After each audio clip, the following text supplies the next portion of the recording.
If we stop it, we lose, so that's why we keep on dropping the news. And you know us as a crew with the popular views. Includes X and Ray, co-host Bree Millie, SC, and I'm Bryce, so you know we really bringing it live, us 5 in the hive. You liking this vibe? Then hit the thumbs up, like and subscribe. To the hangout, welcome to the hangout. I know you want to go to the hangout, welcome to the hangout. To the hangout, welcome to the hangout. Come and have some fun. To the hangout, welcome to the hangout. No matter where you're from. Hey, yeah, baby. Haha. Back up in the building. Yes, we are. Yes, we are. Yes, we are, man. And woo-wee, man, I'm loosening my belt buckle around here, man. I'm loosening my belt buckle, man. You know what I'm saying? You know, I'm telling you, yo, Thanksgiving dinner, man, needed that. Super full. So full that I'm still full days later. So yes, this is the after Thanksgiving edition of the Hangout. And you already know it is that PRICE. And I got that boy on the left of me. It's me, SC. You know, name so nice, gotta say that thing thrice. You feel me? And over on the other side, who we got? What it do, world? CBR, Country Boy Ray, bringing them country tunes in this thing today, and I'm gonna pass that thing on over. Yowie wowie, ladies and germs. Welcome to a very venomous episode of the Hangout Experience. It is I, your boy, X the Unannounced, aka Chicago May X, welcoming y'all to the show. And guess who else is on this line? What's happening is Bree 40 Millie. What's happening to all of our hangers? Thank you for tuning in. What's happening? What's good with y'all? What's happening? Yeah. So, you know, all right, man. Formalities out the way. And y'all know what it is. I mean, some of y'all probably can say this right along with us. But just in case somebody new edging up in here and they're like, who is this? And who is that? And who is that person? You know, we got to go and let them know what it is. You know what I'm talking about? That's just how we do here at the Hangout, man. You know what I'm saying? Matter of fact, you know, whenever we see each other, we just reintroduce ourselves to each other every time anyway. Hey, Bree, how you doing? I'm Price. Yes, sir. But yeah, man, listen.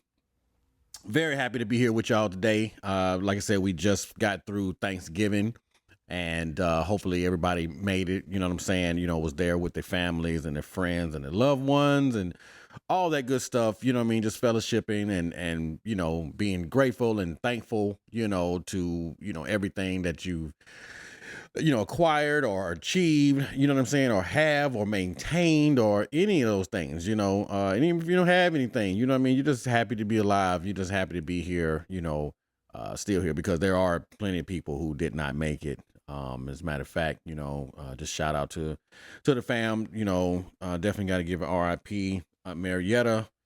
You know, we know you up in heaven, you know what I mean, definitely sharing that time with the Lord, you know, where you belong and everything like that, you know, definitely a good woman, you know, and it was definitely a major loss to the family, but we are just happy that she's there and, you know, just getting no more pain, you know, that's pretty much what you want for your loved ones that's going through things and suffering here, you know, in their mortal form. So just to have them have those angel wings, you know, she earned them. And to be there with her Lord and Savior, that right there is awesome. And that is very consoling to know that that's where our Aunt Marietta is. So I definitely had to give that shout out, you know, and that RIP to her.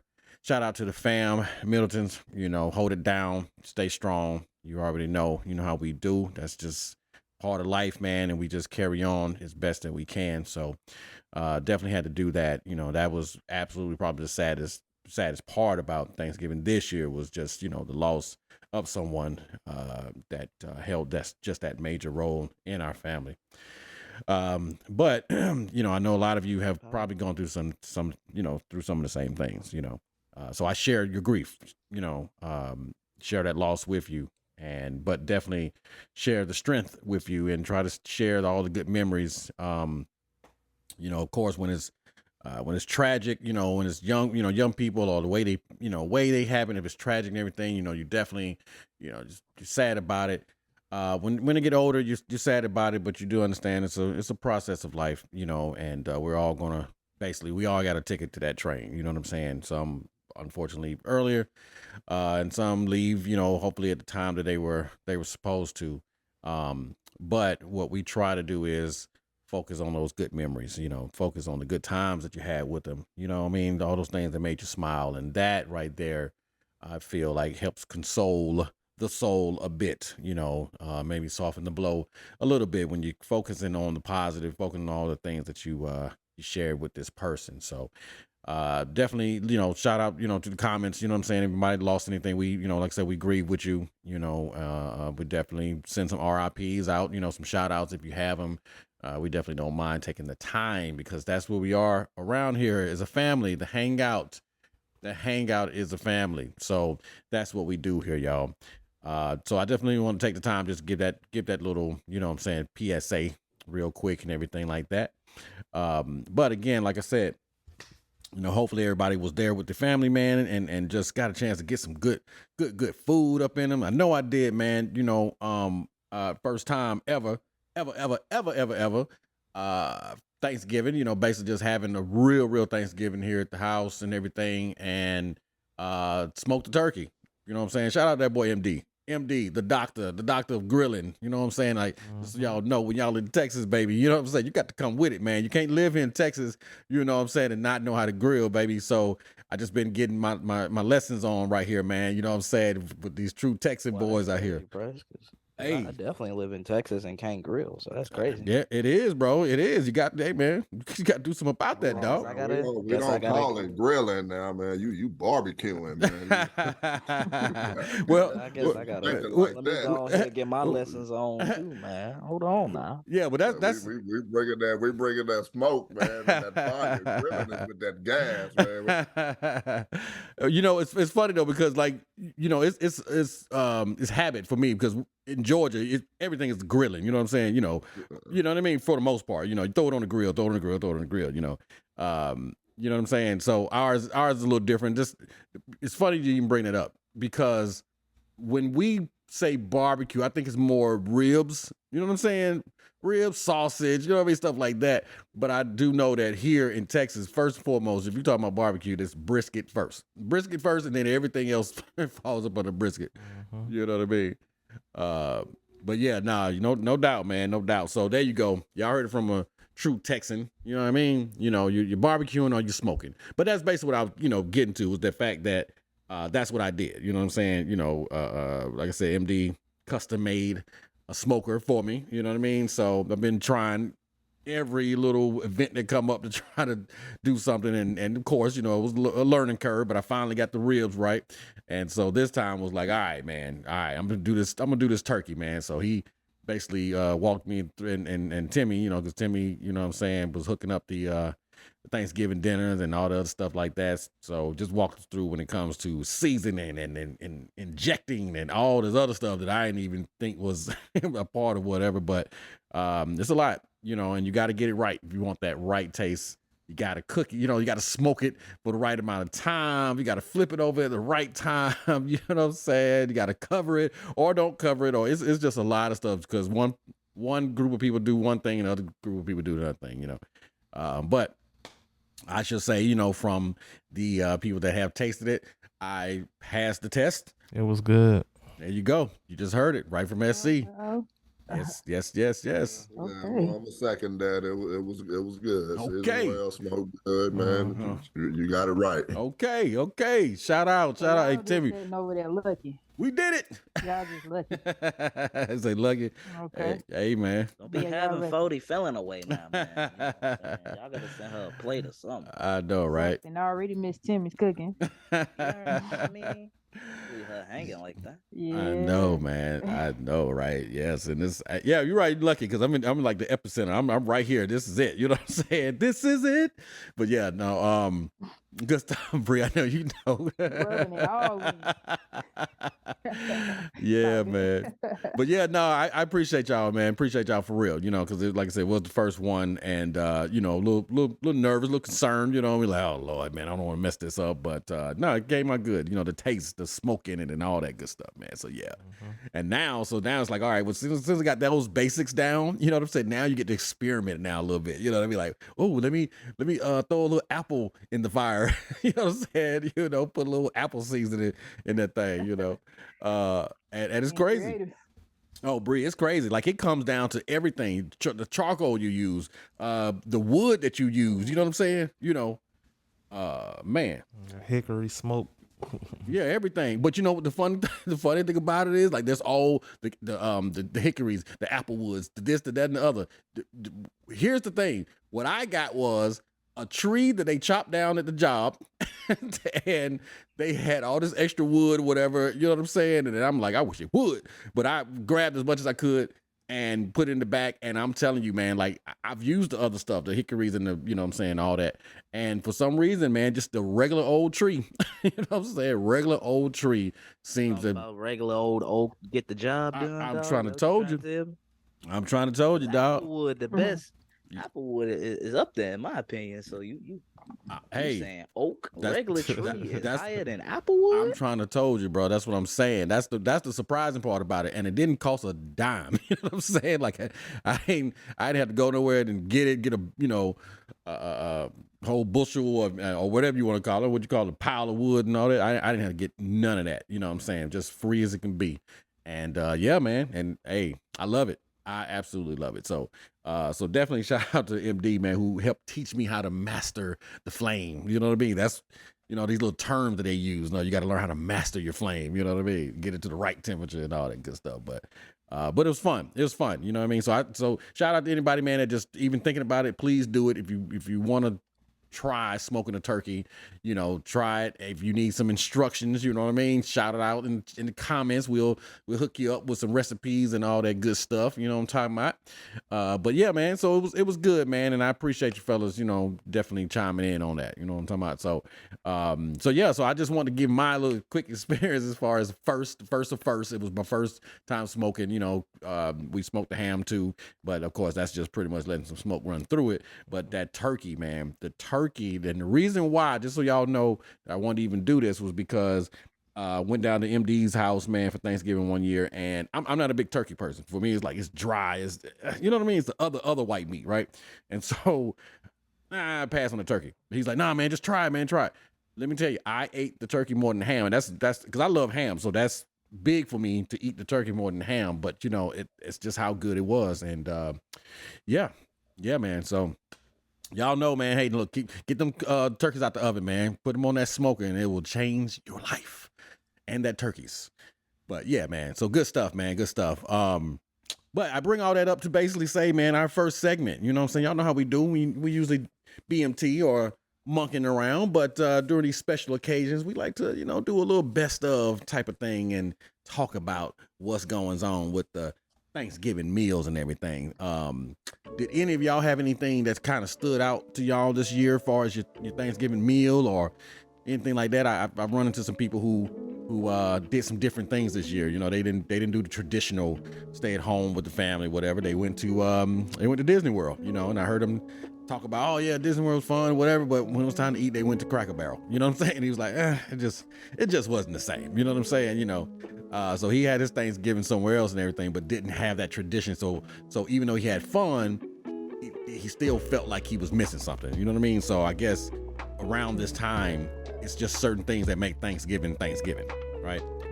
So how about y'all? Did y'all have anything that stood out or didn't, or something you wish you would have done? I can't really say nothing stood out. I think having ribs was interesting, as far as a food choice. But other than that, I can't really pin it on the head. I mean, I'm a traditional type of guy, you know what I'm saying? So when you can't go home for the, holidays, you try to make do with what you can. Right. So, growing into getting closer to my 30s, you try to start building your own traditions. So, I think just getting into the groove of having my own thing and trying to do my own thing too, it's very interesting. You know, second year in, trying to do, you know, my own thing for Thanksgiving and whatnot. Sorry, not the second, the third year in. Okay. You know, so just trying to get better with everything, and you know, like I said, next year I might be on the grill too, man. I might take you up on that and you know, smoke my turkey or something. You know what I mean? I might give turkey a try. Cool, You know cool. what I Well, if you heard Ray, just make sure you don't get on the grill. You know what I'm saying? Get on the You feel me? get on the smoker, get on the barbecue No pit. No gas, no. I'll smoke. Yeah, all bring that charcoal wood flame, man. Smoke that thing. This is the smoke you do want. You know what I'm saying? So most time people don't want that smoke, but this is the smoke you want right here, right? You know what I mean? You want this smoke. Yeah. Well, that's cool, man. No, and it's funny where you are, like you said, going into your 30s and everything, and it's like, you know, and I tell people all the time, man, for real, I don't know what it is, but when you wake up as 30, I don't care where you are mentally, whatever, when you wake up as 30, you just feel different, man. You feel it. You know what I'm saying? Like you feel I am grown around here, you know, because when you're younger, you're grown, but you're still a young man or a young woman or whatever. But when you're 30, that's it. You know what I mean? Excuses out the window, everything, you just grown, you know, period. And so I'm actually excited for you getting close to it, man. And you know, like you said, trying to get to the point where you create your own traditions and everything like that. So pretty exciting stuff. Yeah, man. Appreciate you. Absolutely. Bree, what about you, man? Fam? What you do? Everything was good. I didn't get to see my little nieces or my sister on it. So on Thanksgiving, so that was a little different. They just had it in 2 different locations, and other than that, I ate really good. Okay. Real good. Everybody cooked amazing, so Got full. really good this year. You got. I don't really eat much on the actual day, but the next day, it's time to go to work. So you don't eat anything on the actual day? So much better. Go ahead and say it, because if you don't say it, I'm gonna say it. You basically saying everything is better the next day? Flavor settle in. Yes. Yes. That's what a lot of foods, you know, like. Go ahead. I know, I agree. The funny part about that was, and I think I even mentioned it, might even mention to me, was that it's for some reason it tastes better the second day, man. I don't know. I don't know what it is about that. Certain things taste better. Like you know what tastes pretty good? Cold mashed potatoes. For some reason, I don't know why. I could eat cold mashed potatoes. You know what I'm saying? Like second day, no. cold. Yeah, I can, man. It's weird. It's weird, man. I look at it like, you know how some people dip their fries in their milkshake? You know what I'm saying? So I don't know. It's that weird kind of thing with me. I don't know, cold potato something combination. I don't know. It's weird. I've never heard that before, but I think it's cool that everybody has their own thing that they like to do. Yep. That, you know, people like things a different way, and I think that's cool. Everybody's not supposed to be the same. Right. Exactly. And then and then somebody will say, you never had it like that? Oh man, you gotta try it. You know what I'm saying? And you try, you're like, oh, well, okay. Right. It actually is pretty good, you know what I mean? I'm gonna try that. Try you some cold lumpy mashed potatoes one day, man. You know, but you know, when you hungry though, it's like, this ain't too bad, you know. But yeah, man. Yeah, maybe. Yeah, so it was the same for me. So it's just funny to hear you say that. You know what I mean? Because I was just thinking that, and then boom, you say it, and I'm like, wow, there you go. It absolutely is. I don't know, right?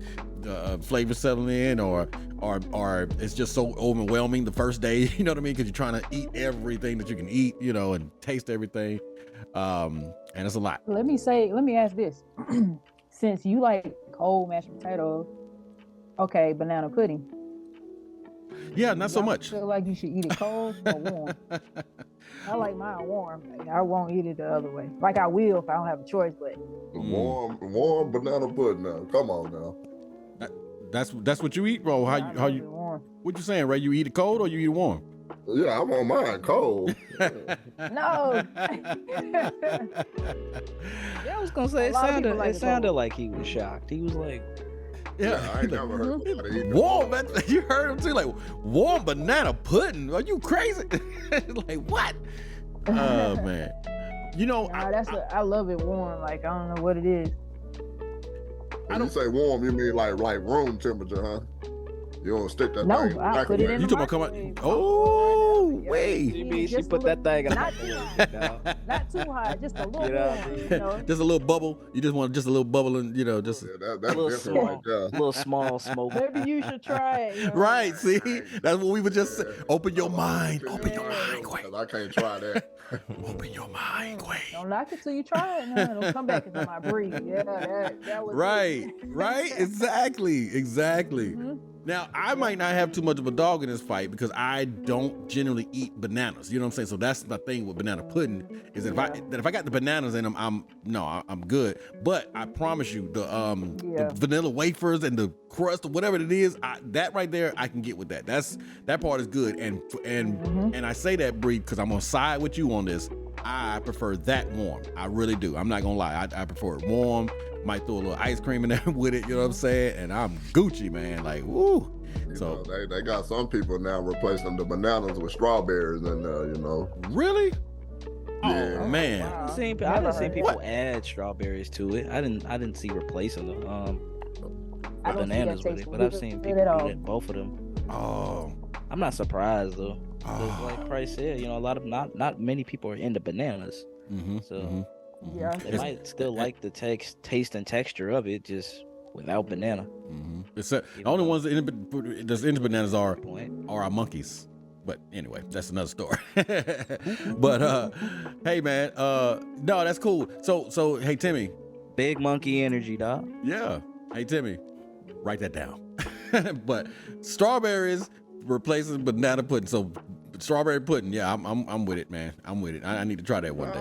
It's still they still use the banana pudding or the vanilla flavor pudding, you know, but they just use strawberries Instead of the actual fruit banana. Okay. Yeah. Okay. I can't imagine how that tastes though, for real. Like it actually tastes pretty good. I would give it a shot. I was gonna say if it came from Ray, because this is one of our food connoisseurs up in here. Yeah. All right. So there it is, Ray. You try it warm, and I'll try it with the strawberries. There you go. That sounds like a deal. Can we make it official on the podcast? Can we make it official and have y'all circle back and just say what was what? Because that would be cool. Now this is where you tell Timmy, write that down. Right? Is that Timmy? Write that down too. Yeah. Nah, that's cool, man. That's cool. I'm actually pretty interested in that. Is there any other? And we're gonna do this before, because just so you guys know, we're gonna talk about these popular dishes, but first, and that's the world's interpretation of what popular dishes are. But this is a hangout version of what we think is popular dishes. And I would say traditionally for me, when it comes to desserts and everything like that, of course, sweet potato pie is just that's just it. You know what I mean? That's kind of like where if you walk into a Thanksgiving dinner and there's no sweet potato pie, somebody's like, where's the sweet potato pie? You know, you're going to be looking for that. You know what I mean? That's just a staple to me. But I know people have different things, you know, cakes and so forth and so on. But real quick, we know banana pudding for you, Ray. But what, you know what I'm saying? Like, what is the dessert that you expect to see when you walk into a Thanksgiving dinner? Let's say that, that's right. I know, Mom. Man. So many foods dancing around your head right now. Ain't it? So much, I can't think. Buttermilk pie, man. That Buttermilk pie. Buttermilk pie. Milk pie. Oh, you never heard of that? Buttermilk pie. I Oh, wonder boy. what that tastes like. Man. With some vanilla ice cream? Buttermilk pie. Okay. I ain't never seen it. I'm trying to see what that feels like. You know what I'm saying? But okay. I never had that. Yeah, it's a country thing. I was just about to say, straight from Country Boy Ray, okay? So y'all know, because for whoever listening, like, buttermilk pie, like, hey, come to the country, shout All right, boy, that buttermilk pie.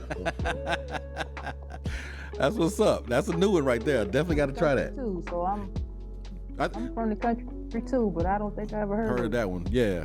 And it's funny too, because I'm sure that everybody that's listening that's not driving or whatever they doing, they probably in their phones right now, like, buttermilk pie. Let me just see what that looked like. I don't know what it looked like. That's cool. All right. Bree, what is it for you? I mean, when you walk into the Thanksgiving, you know. Oh yeah, that looks delicious. Wait, I think that lady Something like Patty custard pie. LaBelle has the buttermilk pie. Oh Oh, yeah. she got one out. Yeah, I did come across that, and I was like, buttermilk pie. I tried it. You gotta try it. Okay. It looked I like a tried custard pie. That's one we just looked at. Yeah, It looked it's like a custard pie. Okay. Yeah. That Uh-huh. was woo. Okay. All right. So Bree, what good. Right? Oh my goodness. if it could Okay. So hers, is it taste good? What'd you say, Bree? I was asking him, does that one taste good from Patty LaBelle? Yeah, patty pies are always good. Yeah. Patty pies. Yeah. Sweet potato Patty, pies. okay. That's Shit, what's Patty up. got a baked mac and cheese too that you can get. That thing fire too. Okay. You can almost hear her say, "Baby." Ooh, You child. sounded kind of hungry over there. I know, man. That's Yeah, I'm always up to eat. yeah, man. And that's what I'm saying. You making all. A topic to get everybody's stomachs going. I was just gonna say all our viewers are just rumbling right now. You know what I'm saying? For real. Oh man, that's good stuff. X, you got a certain pie, certain dessert. You walk in there, and you just gotta see it. OG. Peach cobbler. Peach There you cobbler. go. There you go. Can't mess That's with a right. classic, you That's feel me? right. No doubt. Warm that thing up with some cold ice cream. Right, cause that maybe you know, for my alcoholics, you feel me? Get some moonshine. a little something. Yes, sir. Cookie, dog, you good to go. Now, are we all in agreement that has to be warm? Yeah. Okay. Yeah. Okay. Yeah. Ray? Yup. No doubt. Okay. A little hesitation over there for me. I'm like, you eat that cold. Man, I was cold cobbler, man. See, I was with you with the banana pudding. The cold cobbler, 50-50, man. Yeah, bro.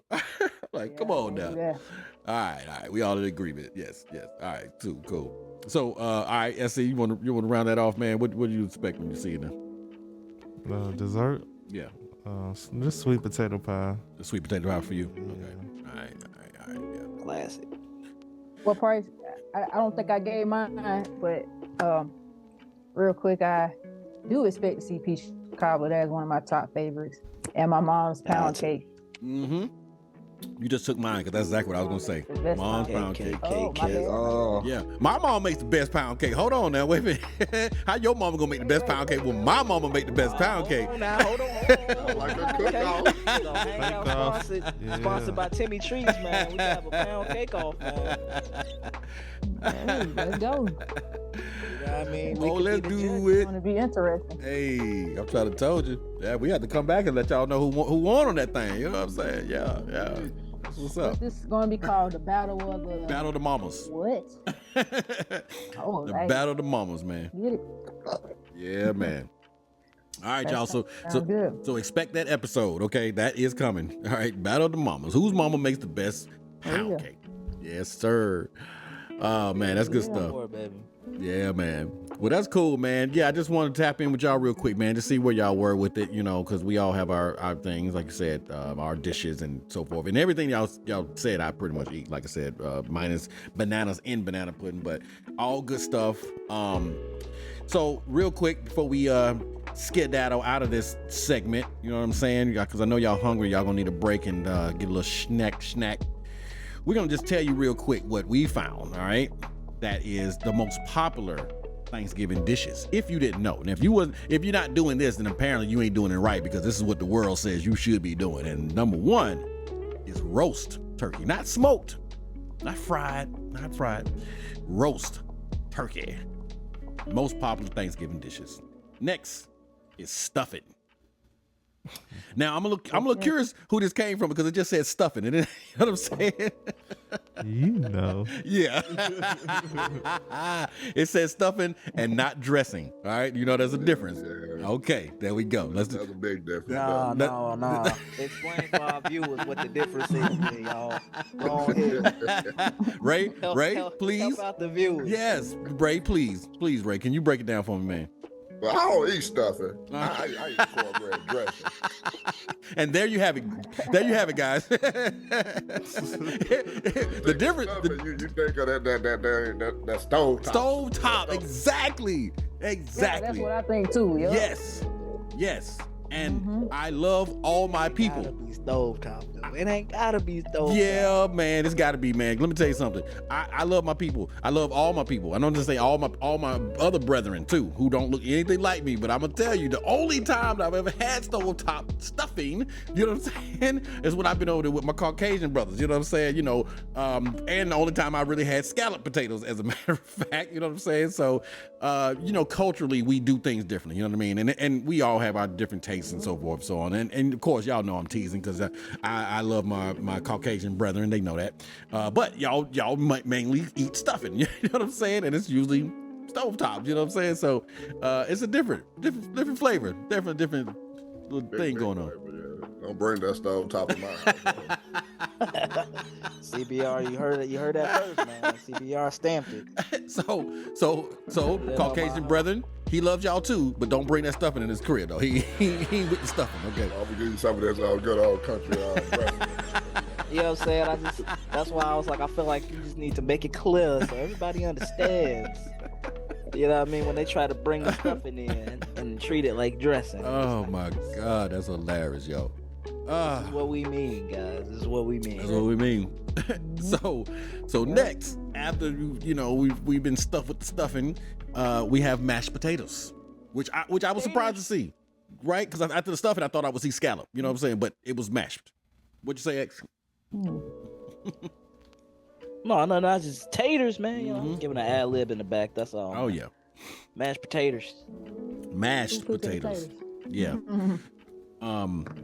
Yeah, man, good stuff. I love mashed potatoes. Mashed potatoes, they're good. You know, go with pretty much everything. But most importantly, all right, if your stomach is upset, all right, moms used to always tell me, hey, just eat some mashed potatoes. Mashed potatoes gonna coat your stomach and it's gonna calm them acid down, and it would work. I'm not gonna lie to you. Now I don't know if it was a psychological thing because she said it, and now in my mind I'm thinking, oh, it's superpower. So if I eat it, you know what I mean, I'm gonna be fine. But yeah, it works almost every time, man. Almost every time. So multi-functional food right there. Yeah, you can do a lot with the mashed potatoes. You know, we like to put a little cheese and some bacon bits and put some potato topping and all up. Stick that thing in the oven for a little bit and loaded mashed potato. Yes, sir.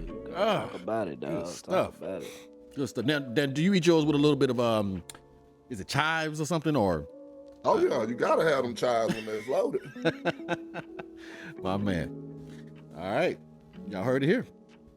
Well, next after this, green bean casserole, which for me is a little hit and miss because it depends on who makes it. I love green beans, but not everybody can make the casserole. You know what I'm saying? You know, and I've had him, and I'm like, nah, I can't eat this. And then I've had some, I'm like, good grief, you know, well, you eat that first. You know what I'm saying? Like, it's the first thing you eat. How y'all feel about that green bean casserole, man? Oh, I don't even know what it consists of except green beans. Really? Yeah. Well, it's got green bean, little cream of mushroom. I was just about to say, yep. And them good old fried onions. Yep, I was just about to say. Of course, we like to spice ours up. We're gonna throw some bacon bits in that thing and that too. Now, some people use a little bit of breadcrumb too. I've had people put breadcrumbs in theirs as well. You know what I'm saying? But definitely the fried onions, which, you know, I'm cool with. You know, I'm not a big onion lover, but if they fry like that, yes, absolutely, man. Yeah, good stuff. All right, so we on a roll with our casserole. So next is corn casserole. Oh. Now who's had corn casserole? Yeah, see what I'm saying? Tell by the silence. Y'all see? Did y'all hear those? Insert the cricket sound. Right. y'all know what's going on. Do y'all see what's going on right here? Listen, man. And the funny part about it is, there's a counter to this list, right? So it's coming, and then y'all will see a change. You know what I'm saying, in the conversation. But we got to get through this list first, right? And then, like I said, we on a roll, all right? And next is sweet potato casserole. That's a bunch of casseroles. Sweet potato casserole. Is that with the marshmallows on top? I don't know. Yeah, that's what it is. But we down We here don't call it in the that. South, we call it sweet potato yum. Sweet potato, yum. Sweet potato yum. Okay, cooking. I Yeah. ain't mad at that though. Okay. That's what's up, man. Now that's the first one. I've been down a while, you know what I'm saying, bro? And that's the first time I've heard the yum put on it. You know what I'm saying? So that's what's up. All right, I'm glad to know that. I mess with that. I think This Is It back in the A. They had their little version of that. That's what's up. Yeah. Okay. All right. Honey glazed. Honey glazed. You know what's funny though? Even with them saying this first, I still don't like it. Like honey glazed Brussels sprouts. Brussels sprouts. You know, Never had that The honey glaze is there, bro. But I don't know if it should be on ham, not no, not on Brussels, right? Right. The You know what I vegan mean? Thanksgiving option. Right. But, of course, we gotta shout out to our vegan listeners, man. Our Absolutely. vegan people, you know what I'm saying? Absolutely. We don't vegan shame out Yeah. here. No. We don't judge. You know, you stay healthy. Meat options. Yeah, for real. Listen, look, less meat for you, the more meat for me. Hey yo. I'm a carnivore, baby. I got to have it. Honey glazed Brussels. So shout out to my boy Broderick, man. You know what I'm saying? I got to shout him out real quick because yeah. Well, you know what's funny though? That's the funny part about it. You were thinking I was talking about BT, right? Well, the same dude I'm talking about, MD, his cousin is named Broderick. So I told him, we laughed about it. I said, man, before I met him, BT, I never knew anybody named Broderick. And now I know two of them, and they know each other. It's the craziest thing, man. Craziest thing. Just in case I didn't have enough My Brodericks. dude. Yeah, man. I got a cousin named Broderick. You got to see what I'm saying? Hey, man, that's what's up. Is it a Texas thing, bro? Because all the Brodericks I know is in Texas, you know. I guess so, man. It's not a You real might find. name. I feel like you Yeah. might find one in Memphis or so, but All my Brodericks live in Texas. But yeah, man. So he made some steak and everything for BT's mom and everything like that. She came down and made a big old meal, and that was in there. And I was really surprised. I'm not gonna lie. I didn't know we eat Brussels sprouts like that. You know what I'm saying? I guess I didn't get the memo, but I didn't think we did Brussels sprouts. You know what I'm saying? Like it really shocked me. You know what I mean? Because I thought Brussels sprouts was the stuff like when you was a kid and you was bad, you had to eat Brussels sprouts. You know what I'm saying? You know, you didn't get the good stuff. You got to eat Brussels sprouts. see, we gotta get rid of that stigma, man. Vegetables are not a punishment, man. Really, they were when I was younger. Vegetables are, Woo. I mean, they were when I was too. but at See the what end I'm of the day- saying? You're not helping right now, dog. You know what I'm saying? I'm just saying, man, we gotta change the stigma, man. But I'm right there with you. I'm just Oh my God, that is hilarious. Yeah, man. Brussels sprouts. I don't know. They look like little cabbages, right? I mean, they. Mm-hmm. And I guess maybe because I don't like cabbage or something. Anybody on this line? Do y'all like Brussels sprouts? I mean, it's okay for y'all to say it, man. If you know. You see what I'm saying? I haven't You see? particularly ate them too much, so Me let's either. just- I'm not Yeah. for me to say I like them. You know what I mean? Right, So, right. These are the veggies I kind of lean toward Right. more. So Brussels sprouts just ain't one. Yeah. There's a trend, man. When certain things are mentioned, well, y'all go silent of the lambs around here. Boy, I'm for real. All right. Next, now we getting back into more, commonly. Make sure Timmy write this down. Oh yeah, for sure, absolutely.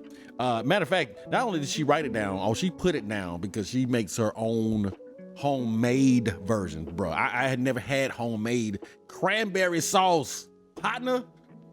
Okay, now I'm sorry, got to put it on blast because this is just how it is. We family, we love you, and we, you know what I'm saying, that's just how family do.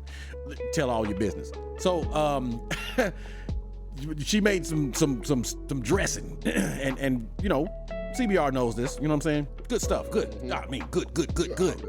But The best wrestling I ever had. you see that? Fuego. But Demi Fuego. but what almost messed it up for you though, dog? What was missing, CBR? It didn't have the cranberry. She didn't have the cranberry sauce. Shout it. Good grief. We were like, what are you little thinking? strange at first. Oh. Strange at first. Like you would say ham, no burger. You know what I'm saying? Like they go together. You know what I'm saying? It's just something that goes together, man. So she took it on the chin like a champ. You know what I'm saying? Took it like a champ, and then she came back with a vengeance. Okay, die hard with a vengeance. You know what I'm saying? On fire. Boy, homemade, shorty. Came back with a vengeance, yo. Big old bowl of it too. So It was more. she just said, "Hold my beer." Yeah, it was more cranberry sauce. I got y'all. It was more cranberry sauce than the actual stuffing. You know, I'm sorry, the dressing. Caught myself there. See, look at you. I know, right? There you Yes. go. Look at you. Yeah, man. But no, it was That stuffing. it was good, man. It was so good. I'm like, wow, man. From now on, I think I want it homemade. I'm done. I think I'm done with the can. I think I'm gonna put the can away. You know. Man, I said I can't go back to what I used to know now. My Yeah. eyes is open.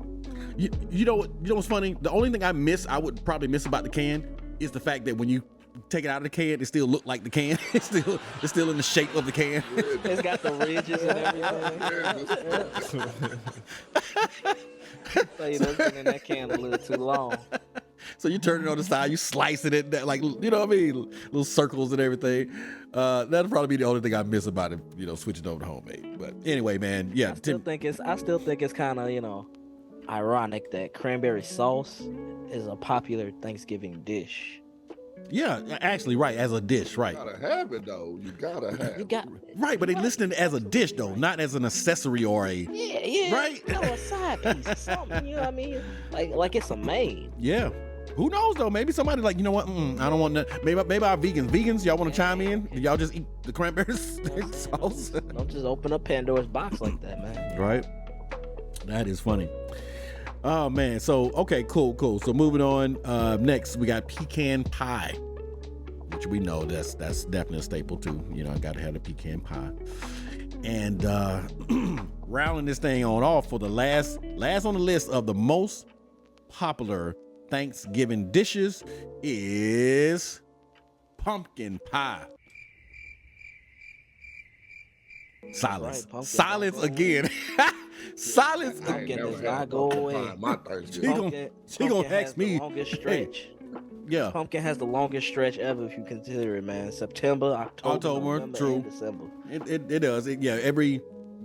Everything could be, you can have some pumpkin pie, whatever, but you know, I feel you though, right? Pumpkin anything though, like pumpkin spice, Yeah. pumpkin pie.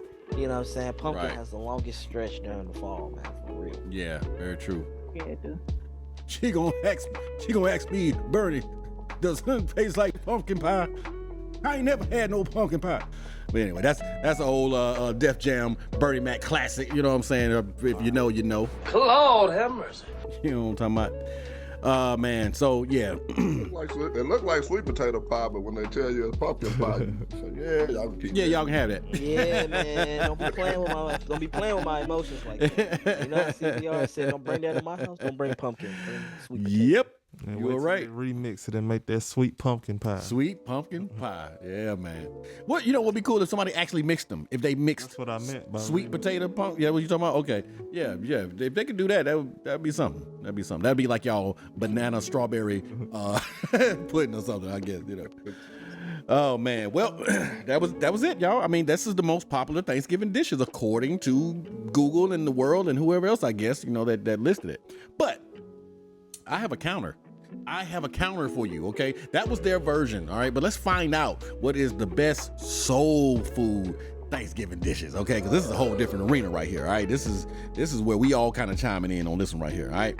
Let's go down the list. Starting at number 1, cornbread dressing. Yes, absolutely. It's Talk about cold. Jiffy neither. Ooh, no, sir. It's cold. No, sir. Homemade, baby. Know what I'm talking about? Oh, Gotta have it. Next on the list, and I think a lot of people do this one, fried turkey. Fried Yeah, turkey. y'all stop creating fires too, man. I've seen a lot of videos this year of people frying their turkey too, and y'all gotta control them flames, dog. That's all I'm gonna say. or you can just go to Popeyes. They do a good fried turkey. Oh, for real? I didn't know that. Yeah. Oh yeah, Popeye fried turkey. Yeah. That's what's up. Okay. They be trying to push the Cajun turkey on you, man. But you know, if you ask, it's the Well, that's fried Cajun turkey. That's what it is. Okay. Love that turkey at Popeyes. Is that the new slogan or something? that's the November slogan. That's what's up. Okay, so You know, y'all keep that in mind. Now, y'all getting some game if you did not know, because I didn't know. I didn't know Popeyes would do that. So cool. Oh yeah. They'll fry it up for you. You'll get it a couple days before Thanksgiving, and they'll tell you what to do to reheat that thing. Wow. I wonder how. So, do you know how much it costs? It's about $40. Woo, $40. It worth it now. 40. I was gonna say it's only 140. I wanna have. Man, you know what I'm saying? 40. Good grief.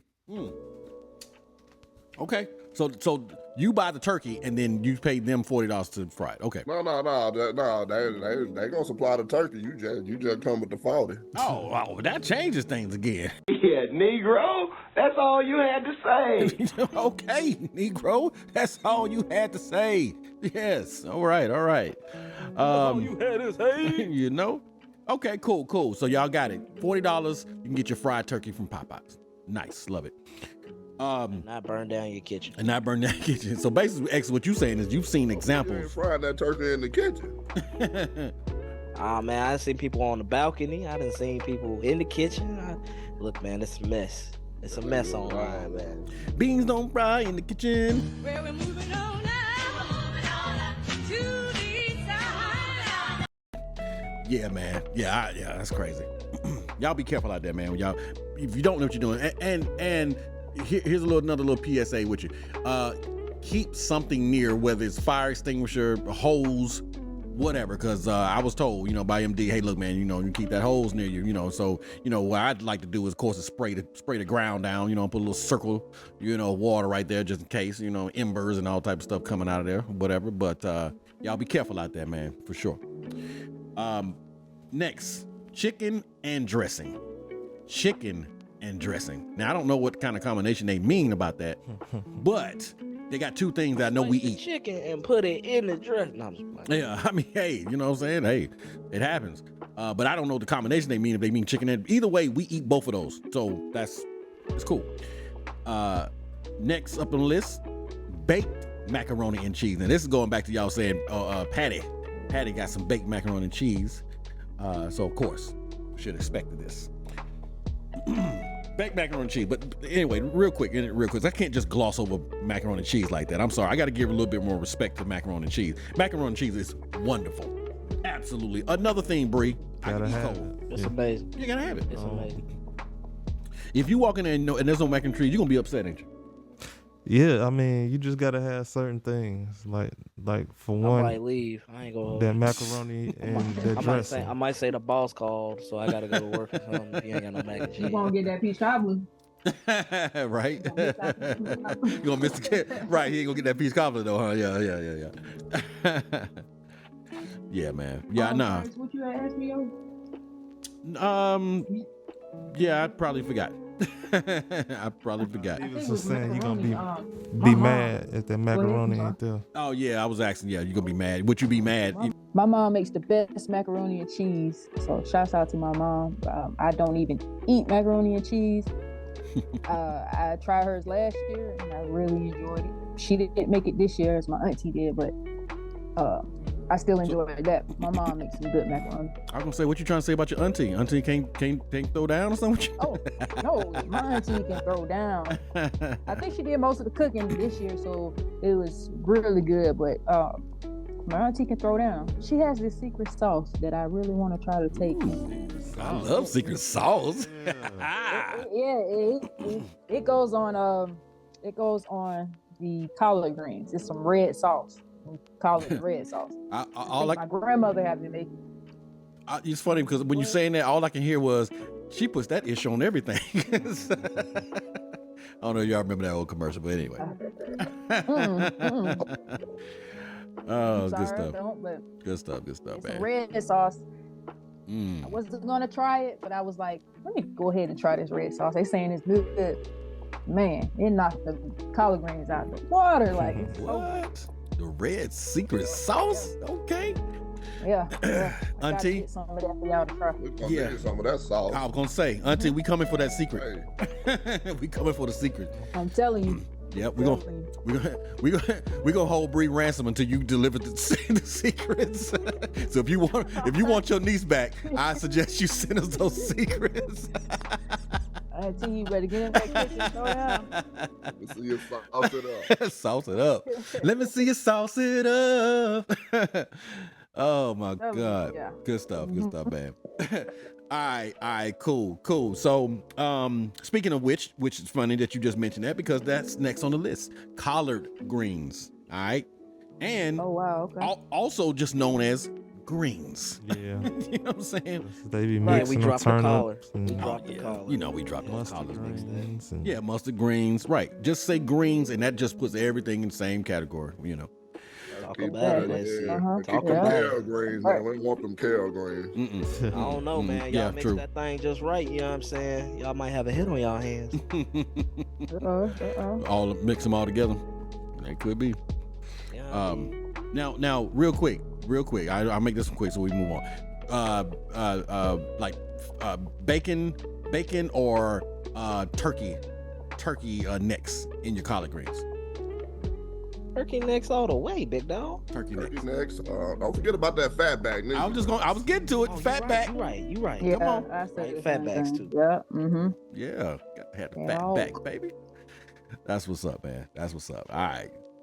We taking some people back with that one. You know what I'm saying? You just say fat back. You know what I'm saying? You taking people back with that, man. All right. So, and now we're going back to because when you mentioned this earlier, Ray, you know what I'm saying? This is, like I said, this is kind of what I'm used to hearing, the Southern candied yam. But they don't even say, because I'm from the South. We don't say Southern candy. We in the South already. You know what I mean? We just say candy yams. Candy yams, man. Can I get to the yam? Yeah. Yeah, baby. Sweet yam. Yeah, man. Good stuff, man. So, all right. So next is what's the southern cabbage? It's the southern cabbage. It's just cabbage, man. It's just, it's just cabbage. It don't care if it's northern, southern, cabbage is just cabbage. eastern, western. It's just cabbage, man. West Good Coast cabbage. grief. Northern, you know what I mean? That's funny. Cabbage. I'm not a big cabbage eater, but I will eat it. You know what I'm saying? Like cabbage, lima beans. I'm like, but if there's nothing else, I'll eat it. It's like, fine, give it to me. But here we go. Don't knock that cabbage, especially when it's fried up too. That's like you like. Look, I'm about to say, what don't you eat besides stuffing? Because everything else on this list, boy, it's sir. All right, man. Here we go. We taking it back, man. Creamy mashed potatoes. Now I don't know the difference, Taters. but creamy mashed potatoes. So I don't know about the creamy, but yeah, that's, you feel what I'm saying, bro. Okay, now this right here, Question mark. cream corn pudding casserole. And I've definitely had some cream corn casserole. Pretty good stuff. I was hoping never y'all had can- that, man. I can't say that. I was gonna say, I was hoping y'all can enlighten me on that one. I mean, Me too. bro, it's kind of like the same ways green bean casseroles made. You know what I'm saying? Same kind of pan, long, pan and everything like that. And different course, different people put different stuff in it. Like I said, again, breadcrumbs type stuff and whatever. But for me, I will say I'm not a big cream corn eater except for Rudy's. Man, Rudy's makes some of the best cream corn. Oh my God, yo, I could just eat that by itself. It's just amazing. Because I like it a little sweeter. You know what I'm saying? I don't like the cream corn where people have it too runny. You know what I'm talking about? And it's like snot. You know what I'm saying? I don't like it. I ain't a big fan of cream corn. Yeah. Oh, All right. Next, Ray, like you said, got to be homemade cornbread, not Jiffy. Even though Jiffy's good, man. Jiffy is good. Now let's not front on Jiffy, yeah, it ain't that homemade. but it ain't homemade. Yeah, gotta do it. And of course, rounding that back off of the best soul food Thanksgiving. After all of that, you know what you got to have? You got to have the cranberry sauce, baby. You gotta do it, man. Gotta have it. So there you guys, right there, we have two different lists. One is a little bit more universal, maybe, I suppose. And the other one is very specific to a certain culture and what we eat. And I'm pretty sure that we all agree on that, except for the southern part of stuff. You know what I'm saying? We don't need to put southern on there. You know what I mean? We in the South, baby. But now, just real quick, because we got some different regional people here now. Do you consider the best soul food to be in the South, or is soul food just wherever that person who cooks and lives at? I mean, how do y'all look at that? I think soul food is soul food. Like you said, the culture and everything. and it come from a certain place. And if you do your research way back then, you know, and I think it just elevated and graduated as time went on, and we keep certain traditions in line, and that's what it is. So you don't think it's only the best soul foods in the South? I mean, it could be, but you know, a lot of people that are in the Midwest or on the West Coast, they all migrated from the South. Mm-hmm. I mean, it's all the same, really, in my opinion. Okay. How y'all feel about it, castmates? They just cook it different. Some people cook it different. Yeah, they got a different I guess they just cook it different though. Yeah. So you agree? It don't have to be Southern as long as it's soul food. As long as it's soul food, yeah. Nice. Yeah, I would agree too. As long as it's soul food, it's soul food, dog. You There know it what is. I mean? It doesn't matter where you cook it from. Even though my experiences is, you know, Southerners who migrated to the Midwest. There you know what go. I mean? I still figure like soul food is soul food at the end of the day. That's what's up. Well, Yeah, likewise. come and get your soul food. Yeah, man. Good, man. Good. That's what's up, man. Well, hey, I'm happy to share all of this information with you guys. You know what I'm saying? You know, even just like I said, the after Thanksgiving edition. But just even talking about it just brought me back to fond memories. You know, spending time with the fam and getting full, and you know, whether you're sitting there playing dominoes or cards afterward, you're watching the football game and everything, whatever it is, man. You're just spending that time. You know, that's the most wonderful time about it for me with Thanksgiving is that pretty much everybody knows you're gonna have to show up that day. You know what I mean? You're gonna have to come over. You know, I don't care if you got some issues with people or whatever. You're gonna have to, you know, show up in some kind of fashion somewhere. You know what I mean? And it might not even be with family. It might be with friends. You know what I mean? But you need to connect with somebody. You know what I mean? You know, it's a lot better than just sitting at home by yourself and whatever. And there are a few people that I've talked to this year that actually spent Thanksgiving alone. You know. And, you know, I feel for them, you know what I mean? I really feel for them not to have any Thanksgiving experience at all. You know what I'm saying? It don't even have to be a lot of people, you know, but just not to not have that. You walking in, you're like, oh God, it smells so good in here. You know what I'm saying? And there's all this food everywhere. It's just an experience, man. It's just kind of hard to replicate, you know? But we appreciate y'all spending this time with us talking about that, and we hope that we was able to, you know, help you think about some times that you had with your family and some good dishes and so forth and so on. And of course, as we always say, if we missed anything on either one of those lists that you feel like should have been on that list, absolutely sound off in the comments. Let us know, man. So that way, next time for the next list, we will make sure we put your suggestion on that list. All right. Well, hey guys, listen, man. You already know what it is, man. We've already had dinner, so of course it's time for Timmy treats, and I'm gonna go ahead and try to have me one. And We apologize. We made y'all hungry too. You know what I mean? This information needed to come out. Had to. It had to, man. Y'all gotta learn. Yeah, man. So this time, fortunately, because I still have a little bit left over from Thanksgiving, I get to put a little bit of that homemade cranberry sauce on my Timmy treat today. So I'm pretty excited about that. So we will be back right after these Timmy treats. We got some real good toy commercials coming right up. I swear. Hoo-wee. Man, oh man. What a segment, y'all. Hey, man. Whew. Good grief. Stomach is growling. Just think about all that wonderful food, man. We just talked about. I'm so hungry. You gonna eat your cornbread? Yeah, man. Hey, man. It's cold. Oh man, that was good stuff, man. Y'all please go back and check that out. You know what I'm saying? We this is our after Thanksgiving edition, you know what I mean? And we just covered all the dishes that one side I would imagine they got from Google, and then this is what everybody said they were eating. This is more universal, and then very specific to the soul food side of things when it comes to Thanksgiving dishes, man. Y'all go back and check that out. You know what I'm saying?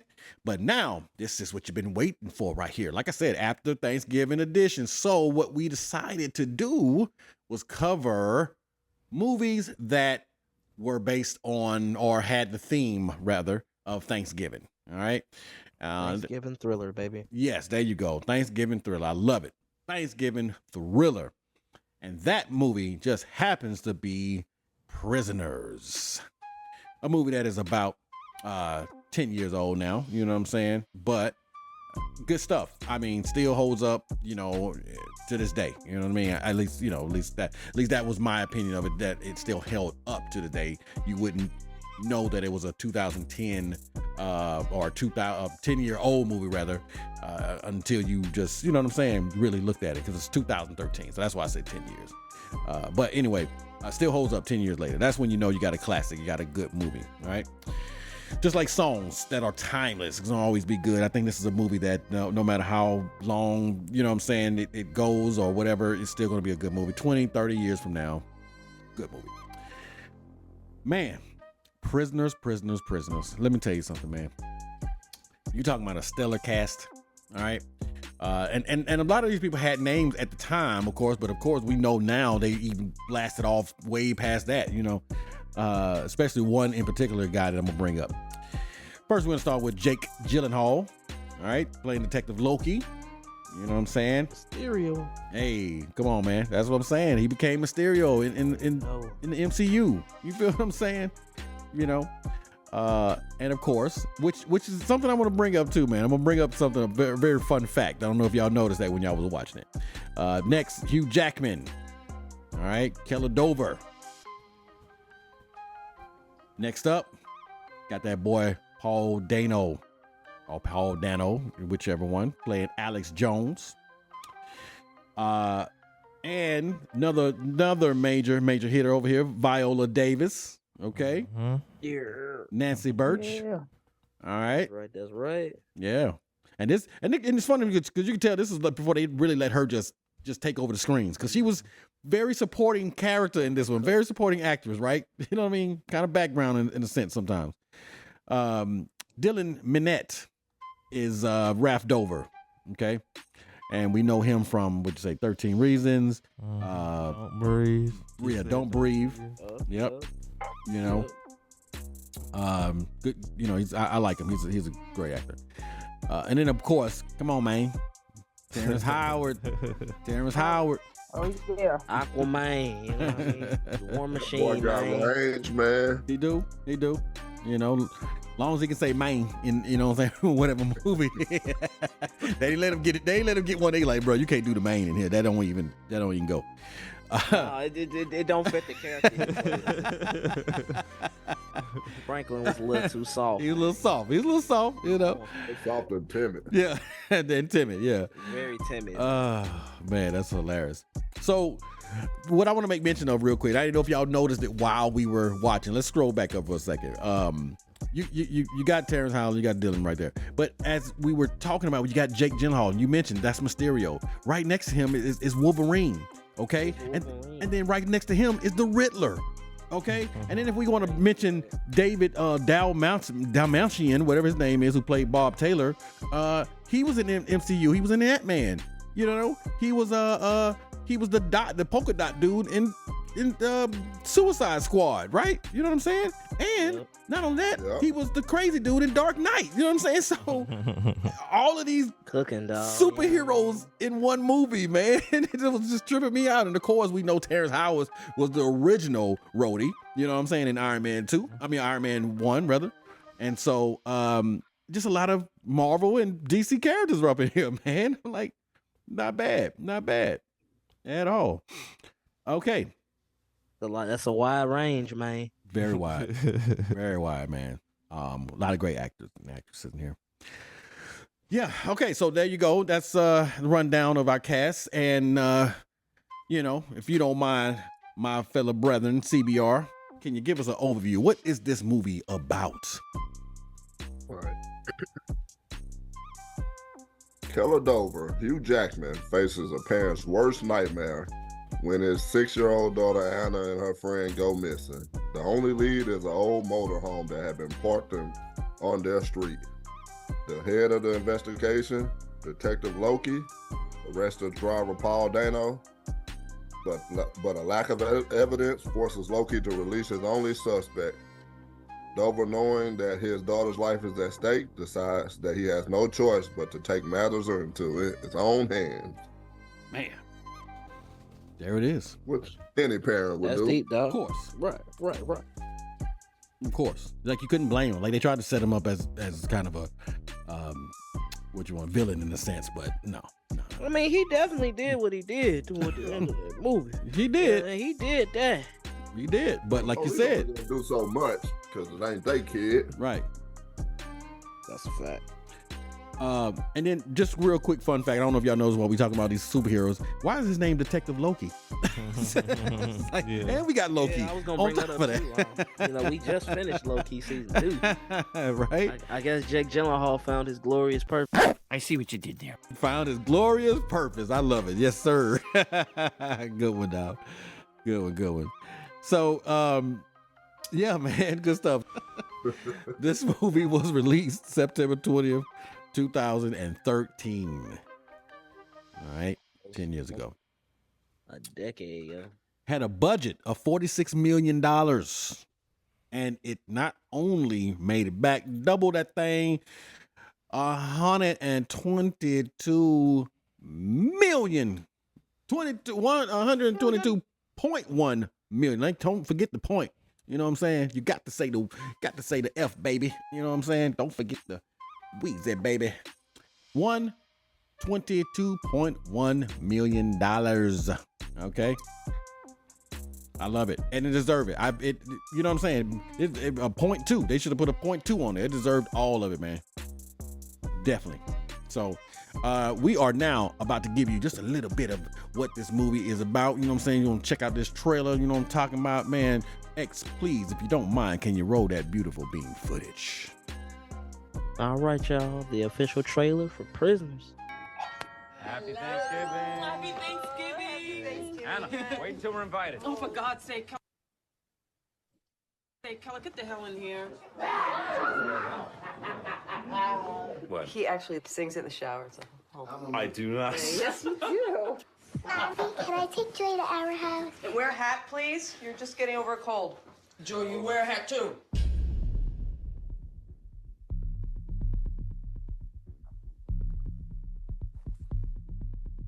Where are your sisters? I can't find them. Anna? Joy? Wait, I checked the entire house. They're not here. Dad, there was this RV, and they were playing on it. We thought there was someone inside. You wait here. I'm coming up. I couldn't find them!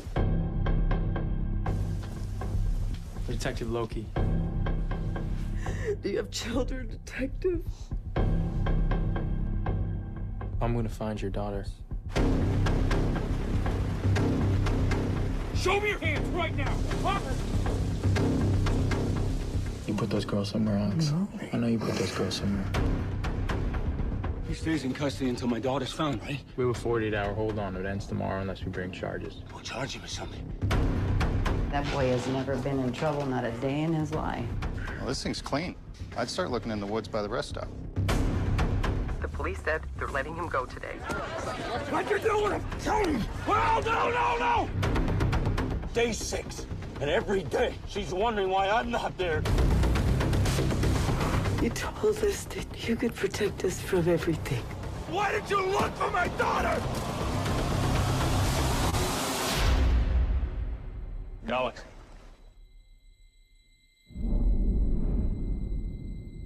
What in the world did you do? Someone has to make him talk, or they're gonna die. We're not gonna help Keller, but we won't stop him either. Let him do what he needs to. I know you know where they are. Where's my daughter?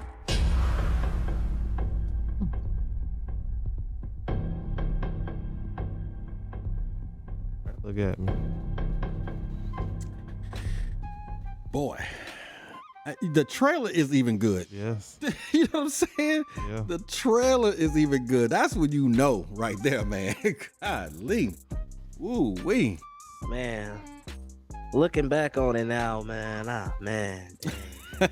Watching Yes. the whole movie, I'm like, it all makes sense now. Doesn't it? Doesn't it, bro? Yeah. It's funny as I'm looking at this trailer. I'm like, oh God, I got so much to say, and I know we don't have but so much time. But let me first start off, man, please, with Paul. I say hit them points home, man. Dude, I gotta get the shout outs real quick. Paul Dano, you obviously see why he got the Riddler Batman role. You know what I'm saying? Obviously, right? You know, this dude plays that weird, you know what I mean? Maybe mentally challenged. I don't know. He plays them dudes do a T, bro. I mean, he looks so convincing, man. Just that little part right there when he got him in the police interrogation room and he's like, don't touch me. And you know, he's like, you know what I mean? Just, oh my God, man. I'm like, this dude is killing it, bro. Killing it. And then of course, like, you know, like CBR said, you know, Terrence Howard with the range, because we used to seeing him play some kind of either tough guy or something, you know what I'm saying? You know, gangster, whatever. And you know, to watch him play that where he was just like, you know what I'm saying? What did you do? What are you know what I'm saying? Oh my God, man. Dude. Yeah. Oh my God. And then of course, Jake Gyllenhaal, man, let me just tell you real quick, okay? There's certain nuances that actors do. Like, you know, Denzel's real good about it. Like, you know, he gives each character a thing they do, whether it's rubbing their head, scratching their nose, you know what I'm saying? Something. He gives them a certain identity, right?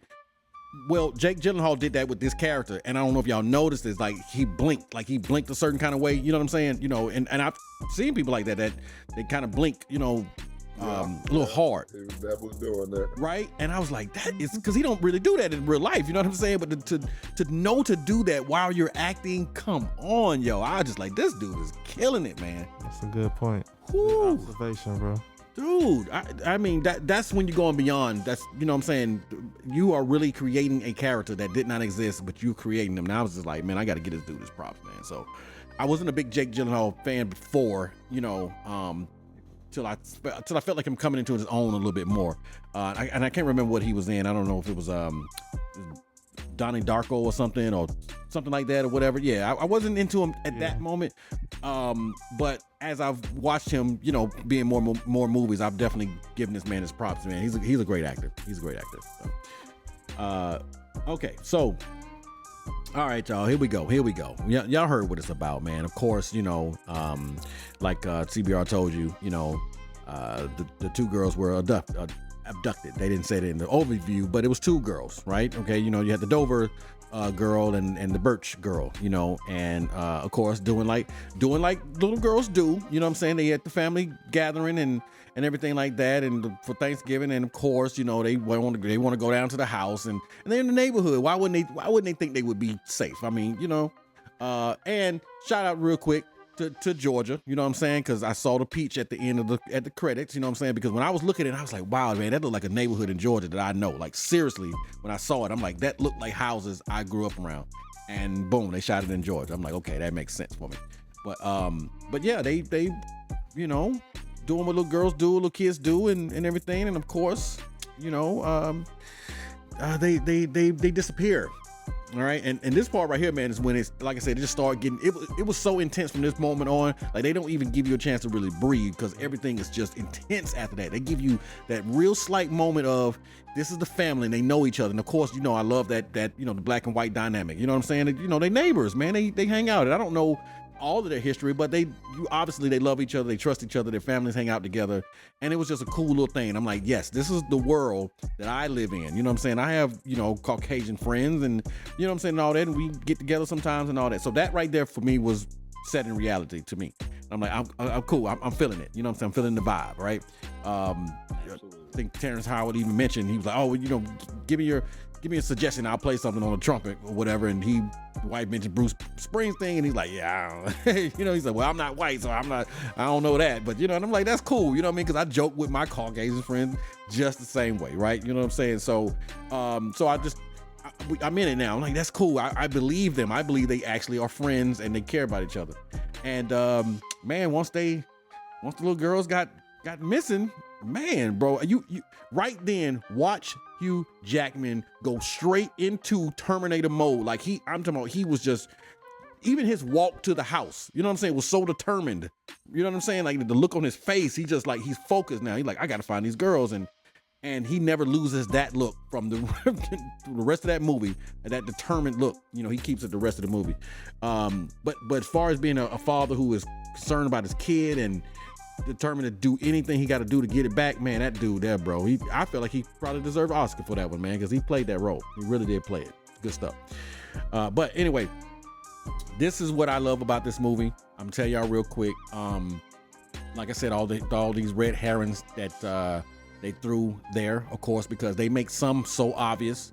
You know, they had the camper out there, and then when you find out later that that's Paul Dano in there, you know what I'm saying, the camper and everything like that. There's your first red herring, because you know they're like, who here's your guy. Here's your guy. Look, he's weird acting. You know what I'm saying? He's in the camper that was right there. They was playing on. Come on, it's got to be the guy, right? I mean, case closed. You know, we don't even need to go any further, right? But that wasn't enough. That wasn't enough, man. And it just from that point on, it seemed like it just opened up a world of mystery, because they threw so much stuff there. And if you go back and watch it, you'll see stuff that was literally right there in your face that you couldn't see the first time, but it was right there in your face the whole time, man. You know. Anyway, so now I can get into what, you know, all the things that I loved about the movie, and you know what I'm saying, things that maybe probably even could have done better, whatever. But I want to open this up real quick for y'all, because you know this was my suggestion. You know what I'm saying? This was something I saw 10 years ago, loved it, always love it. But for you guys, I want to get out of, you know, CBR, you know, X, you know, Bree, SC, had you seen it?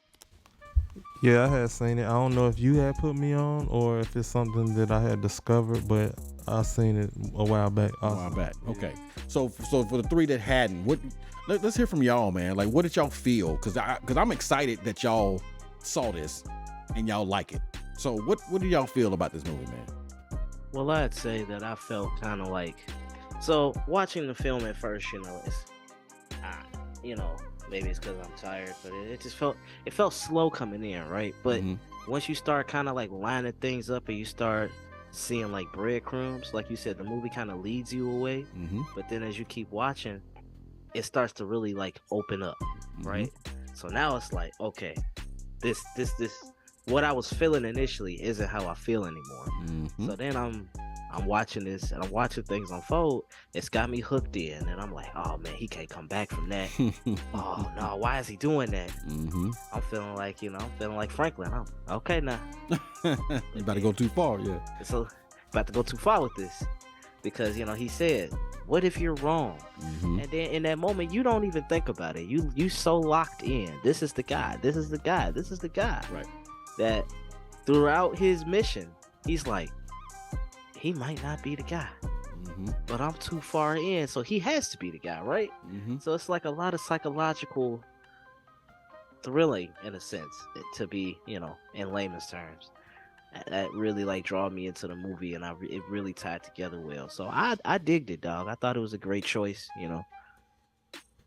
You know, and it was a good first watch. It was a good first watch. I'm gonna chime in on what you said just then when you mentioned the fact that initially, yes, he was stuck on he is the guy that did it, and then there was a turning point where he went from he's the guy to he knows something though. Like that's at that point where he was like, okay, I can deal with him not being the person that took him, but he absolutely knows something though. But you know something that can help me answer this question. Yes, because we know that part in at the police station when he whispered, you know, they didn't cry until I left. I was like, ooh. And you got to know how frustrating that is that nobody else heard that but him. So he's like, I know what I heard. Don't tell me I didn't hear it. You know what I'm saying? It was so much commotion, man. He came in hot. Yeah, he came in hot, dog. Did you see how he drove in there? I heard it too, man. Yeah. You feel for CBR, like, yeah. I mean, I heard it too, man. I'm right there with you. You ain't alone. I heard it too. Oh man, you ain't lying. He came in hot, dog. Like if you go back and see that scene when he drives in, like you can hear him driving in. They weren't even showing the car. You just hear the truck driving in, and then when they flash to him, he's sliding all on the road. You know what I'm saying? And dude, I don't think he ever drove that truck slow the whole time in this movie. Man, he drove that thing he didn't with a drive purpose. that truck slow at all. You know the one part at the end, he drove up the little hill. He even go out the I'm trying to tell you, dog. I'm trying to tell you. The curve, his car almost flew, dog. It was hilarious. I'm like, this dude. Keller Dove was on a mission. Yes, sir. From the minute he found out his daughter was missing to the end of the movie. Yes, sir. And Now, okay, right. So we can say, man, oh, he's going too far and this and that. I guess what I loved about it was this was a father who loved his kids. And he told his wife, I'm gonna protect you. You know what I'm saying? He did what men do. You know what I mean? You know, you protect your family and all this stuff there. You know what I'm saying? You know, damn the consequences. I'm about to find my little girl. You know what I mean? And that part right there, I'm just like, look, whatever you got to do, dog. You know what I'm saying? Whatever you got to do. But he had his lines he didn't cross, okay? You know, when he had him in the bathroom and he had the hammer, he could have smashed, you know what I'm saying, smashed his hand, done anything, you know, but he smashed up the sink. So he has his limits, you know what I'm saying? You know, he has his limits, but. Man, they beat that boy pretty bad, though, man. Woo. He beat the brakes off that boy. His whole face was swollen. For him to hold up and not say anything. Bruh. Tough man. That's what you want on your team right there. That's what you want working for you, right? He ain't gonna never snitch. Like, you know what I'm saying? You have to kill him. He ain't telling. You know. Excuse me. He ain't telling at all, man. But no, there's a lot of things going on in this movie, and I think what I felt was genius about it is that who you find out is the actual person later, they would just kind of gloss over that scene. Like every time she would just kind of gloss over whatever. Mm-hmm. And then they would throw all these other things in there to throw you off. But all of these things were connected. Every last one of those things were connected back to the main story. I thought that was just genius. Good grief, man. Every side piece, bro. There was no scene in there that was technically in that film that was wasted at all. Right. Yep. And you know, even when it comes down to even with the dude in the basement of the church, you know what I'm saying? And you think that's just some random throwaway. Oh, he's just some guy confessed and he just left him down there. But he's the key. He's the key to everything. Technically, you know what I'm saying? He's the key. Oh man. Which case we knew something was up when she said, "Oh, my husband disappeared," right? You know, not he was killed, not he just found another wife or nothing, but he disappeared. You know, and you think like, sounds like somebody else I know. Right? I'm looking at you. I'm looking at you, Carol Baskin. Carol Baskin, I know. I feel you, bro. I still have it. Yeah, I know, dog. Yeah, everybody knows she did it. It's all good. Shout out to the Tiger King, right? Oh man. Free that man. I know, right? Free that man. Free that man. Yeah, man. Nah, that's crazy though, man. Because when I had finally made that connection and tied that together, it's like my brain exploded. I was like, oh wow. Mm-hmm. Mm-hmm. Like I said, great writing, man. I mean, great writing to bring that back. You know, to throw it in there a little bit, so it's a thing, and then you're like, oh, okay, yeah, that's right. The man was in the thing, and then when you come back and you look at the picture and you see the necklace, you're like, God, you see what the dude drawing, you're like, golly. The answers are right there in your face the whole time, man. It's just amazing. But yes, like I said, man, watching Hugh Jackson's determination, watching Terrence Howard's, you know what I'm saying, hesitation, apprehension and everything like that, trying to be the voice of reason, watching that, I'm just like, just great acting all the way, through it with everybody.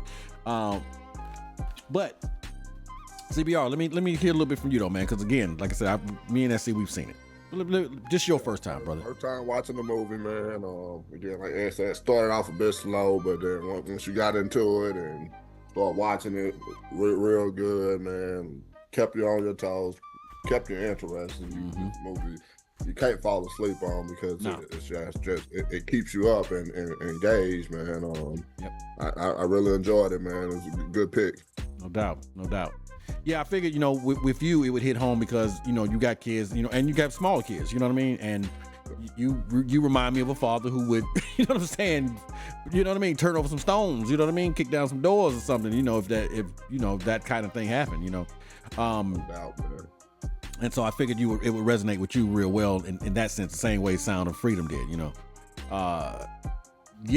no, man, it's definitely one of those ones where, like you said, once you locked in, you cannot turn away until you find out what happened, who did what, so forth and so on. A long movie too, man. 2.5 hours long. What? Did it feel that way though? Did it feel it? Could you feel the length? Yeah, Yeah. Yeah, I did. You can feel it? Okay. Yeah. Yeah, it's a good little bit, you know. But if you're into these type movies, you know, you might not think about it. I would say maybe by hour and 45 minutes, you might be like, okay, now how much longer is this movie, you know? But not from lack of the movie baby. slowing down or nothing like that. Yeah, 2:30, yeah. 2 hours and 33 minutes. But all the way through, man, for real, for me, like I said, I was invested because it was just so much stuff, so many red herrings they threw at you, threw you off. But Bree, this is your first watch, right? Correct. Okay. Now I know how you feel about the kids. So, what did this one make you feel like? What kind of emotions did it bring out of you?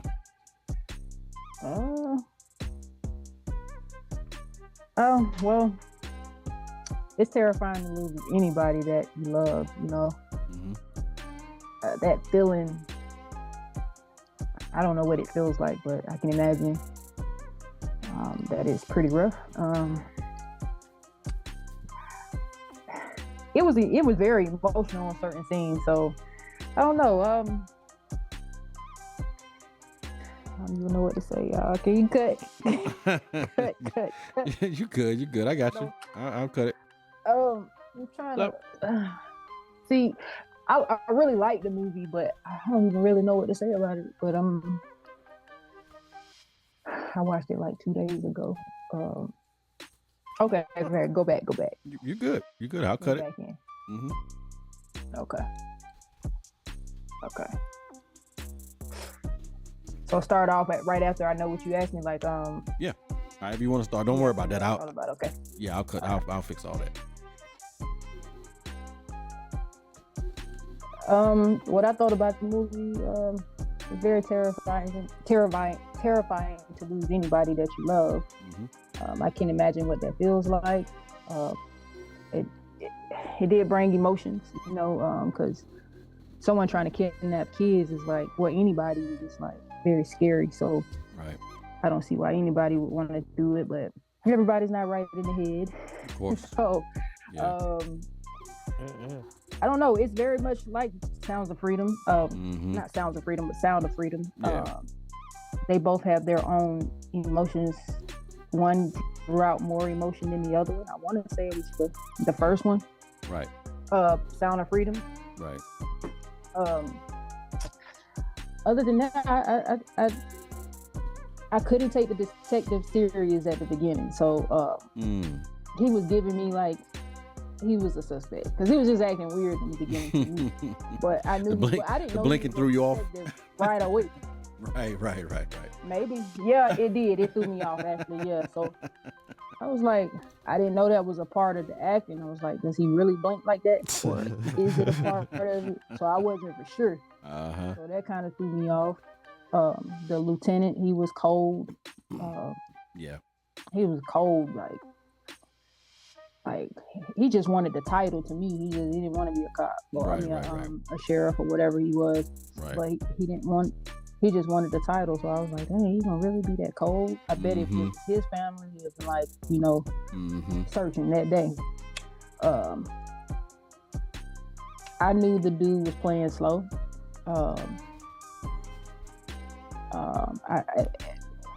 I don't think it was not one moment I doubted that he wasn't playing slow. But when he said what he said in the parking lot, I was like, yes, I was right. You know.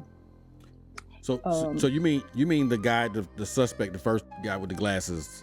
Is that who you're talking about? Yeah, my bad. Well, Alex. Well, you know, technically, you know, he was diagnosed as like having the mind of a 10-year-old. Like that was actually real. You know what I'm saying? Like he actually was, which technically is why he. And this is spoilers. Spoilers for anybody who has not watched this movie. Let me just say this. I'm gonna say a little spoiler. This is why they ended up in the camper, because in his mind, he's 10 years old in his mind. So these are his friends. You know what I mean? Like this is his age group in his mind. You know what I mean? And so technically, I don't think he was playing slow, but he just imagine a 10-year-old kid that you try to get them to tell you something. You're an adult towering over them. You know what I'm saying? looking scary and whatever, they gonna freeze up. You know what I'm saying? Just like you try to get kids. Who took the thing? Yeah, you know what I'm saying? You know, kids do that. You know, so it was kind of confusing me because he held the dog up in the air like he was. Oh my God, I'm so glad you brought that part up. Jeez, thank you. You know, it was confusing me back and forth. I didn't know. I was just like, okay. I was like, yeah, he was just playing slow. There's nothing wrong with him. But I think that's a part of that psychological thriller aspect, man. Yeah. It was really like giving this man you're right. every indication to steer you to him that he was the one, bro. Because when he held the dog up out leash, bro, I'm like, he definitely did. Yo, wrap up the movie. Man, matter of fact, actually, at that point, I checked to see how much time was left. I would be guilty. I was like, this is it, bro. This must be at least like 10, 15 more minutes. And then I look and I see, I'm like, I'm only barely a quarter. Yes, of the movie. you just got started. You just got started. Yeah. And that's what I'm talking about, all the red herrings right there. And Bree, I'm glad you brought it because that part right there, I'm not laughing at it, but it was just like the way he did it so quick too. I'm like, you know, the dog like, you're like, wait, what'd I do to you, bro? I just came out to pee. Like, why you doing me like this, bro? Like, what's your problem? You know what I'm saying? You know. Seriously. That wasn't even his dog. That was a dog he stole. No, that was the auntie's dog. No, that was the auntie's dog. Remember, like the no, that dog, he took that dog from some other kid. When?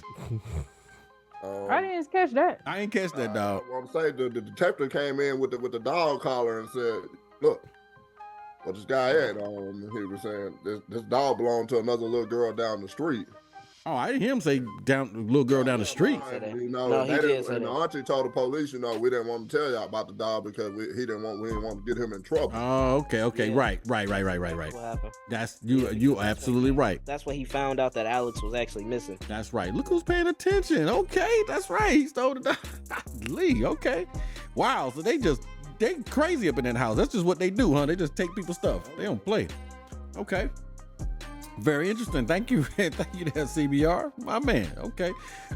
Yeah, so he's choking the stolen dog, you know what I'm saying? So just makes it worse. Good. And you got the audacity to walk the stolen dog in the same neighborhood. Good grief. Yeah.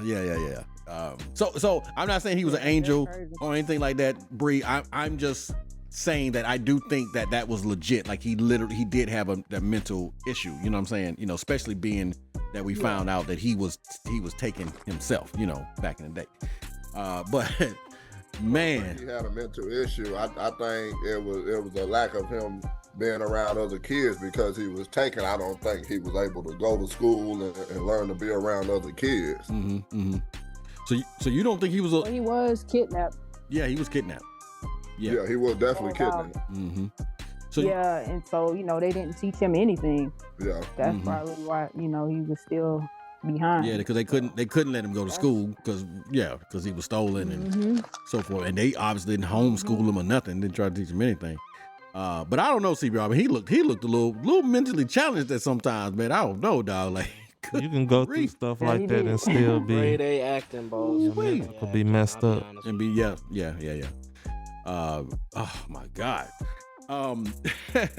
So yeah, man. So yeah, all of those things, right, Bree. You know, the dog thing. Everything, like you said, X. They just threw it in there to make you be like, that is absolutely him, without a doubt.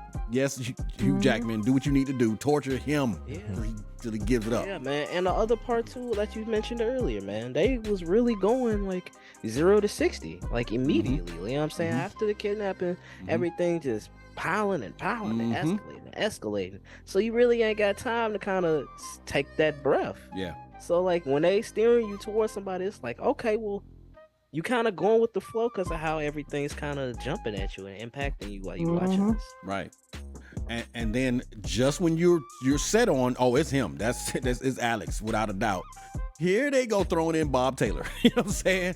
They throw in Bob Taylor, and Bob Taylor is coming out of nowhere, dude. Right. We had his own little issue too, man. Right. I'm like, oh man, see, cause like I'm thinking just like Detective Loki, like, well, if you not guilty, like what you running for? Mad guilty, dog. Like, Yes. What you doing? You know, and Clearly was doing something you weren't supposed to be doing. and you gotta love the part when he finally confronts him. He comes up on the house and he's like, "Hey, how you doing?" I'm fine. How you doing? Just casual, you know. Right, what I just mean? It's like a so regular day, you know why what I mean? why you run from me? He's like, I've never met you before in my life. Okay, right. He just played it cool, and the dude is like, so you went and bought some clothes at the Sunset, right? You know, it's children's clothes. Oh, I must have bought the wrong size. You know what I'm saying? And you can see him kind of sweating too, like he know he caught. You know what I mean? He know he caught, and he tried his best to close that door as fast as he could, but no sir. Mr. Loki was already ready for that, boy. And he was in there. He was up in there, dog. And I'm telling you, man, when he got to that part right there, bro, which was like you know, SC is mentioning, you know, what it did to him psychologically. He's in there, you know, he's buried. You know, what's funny, and it all makes sense. He's doing what he saw them do, basically. You know what I'm saying? Like, he buried these mannequins, you know, little children mannequins, at like he saw his so-called parents do with other kids. You know what I mean? You know, he's got bloody clothes in there, but they don't belong to anybody. You know, he bought them, you know, and did this whole ruse type of thing. But the snakes, I don't know if I got the snake symbolism. I got the maze and all that other stuff there, but I don't know if I got the snake symbolism down yet. I probably have to watch it again to find out what it was about the snakes and why he had them inside those trunks. But yeah, right. But again, I didn't get it either. You didn't get the snakes, yeah. But you know, he got it in there, man, and you know, again, now we got another suspect. So now it's got to be Bob. It's got to be him. He's acting crazy. He's got blood on the clothes. You know what I'm saying? He tried to run. You know. No, I won't lie to you. I felt he was kind of a deterrent. I ain't think he was. You didn't fall I for thought it? about it at first because of how he was suspicious, but then like as I'm kind of like digging around and like you said, how things were kind of in our face without us thinking about it, I started to kind of think about it. So I didn't lean all the way towards Bob, but he was definitely like he came out of left field. I feel like that's why I maybe also feel like he wasn't the guy because he literally came out of nowhere. Right. Well, he was sort of kind of the guy too, cause man, he was in both of their houses too, man. Oh yeah, he went. I mean, he went in there to get clothes. Yeah. I don't know what his motivation was and why he went through that whole thing. You know, to do all that. Especially knowing that we find out later that he was one of the kidnapped kids as well. You know, but he escaped. That was the thing with him. He escaped and lock up the whole family. Yeah. I know, right? Yeah, they all crazy. Yeah. So anyway, you know, but again, X, you know, not everyone will catch it. You know what I'm saying? Not everyone will, you know, not be fooled by that. You know, so I imagine some people will be fooled by the fact that, okay, here's this guy. They got all this evidence that looks just like, you know, and he actually confesses to it. He confesses to killing the girls, right? You know, he said he killed them, you know. And I think, of course, they basically was saying that's, you know, he just did that from like the book he read, Invisible Man, or however, if he was looking for notoriety, whatever. I don't know what his motivation was, but it didn't end well for him. That's for sure.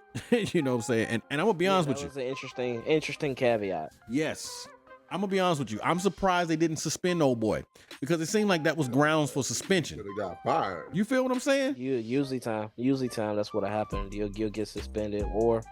You know, depending how the precinct is, if it's one of those in these type of films, then you get a light suspension, a little something, little tap. If it go that far, especially how that scene played out, how tense that was, definitely you get fired. Yeah. Well, hell, he didn't get nothing. Yeah, he didn't get nothing. Not even spank on the hand, and that's like, come on, man. They told him they definitely told him shake it off. Yeah, I didn't like that. That didn't seem real to me. That's like, dude. That's how it felt to me. It's like they told him to just shake it off. You'll be all right. Yeah, nah, they should have did more than that because he would have never had the gun had you not gone in there. You know what I'm saying? You know, losing your cool. You know. And then also you could kind of tell though that was the route he was gonna go, man. He said I'd have hit the end of the road, I'd have hit the wall. So you kind of figured once he took it, that's how he was going.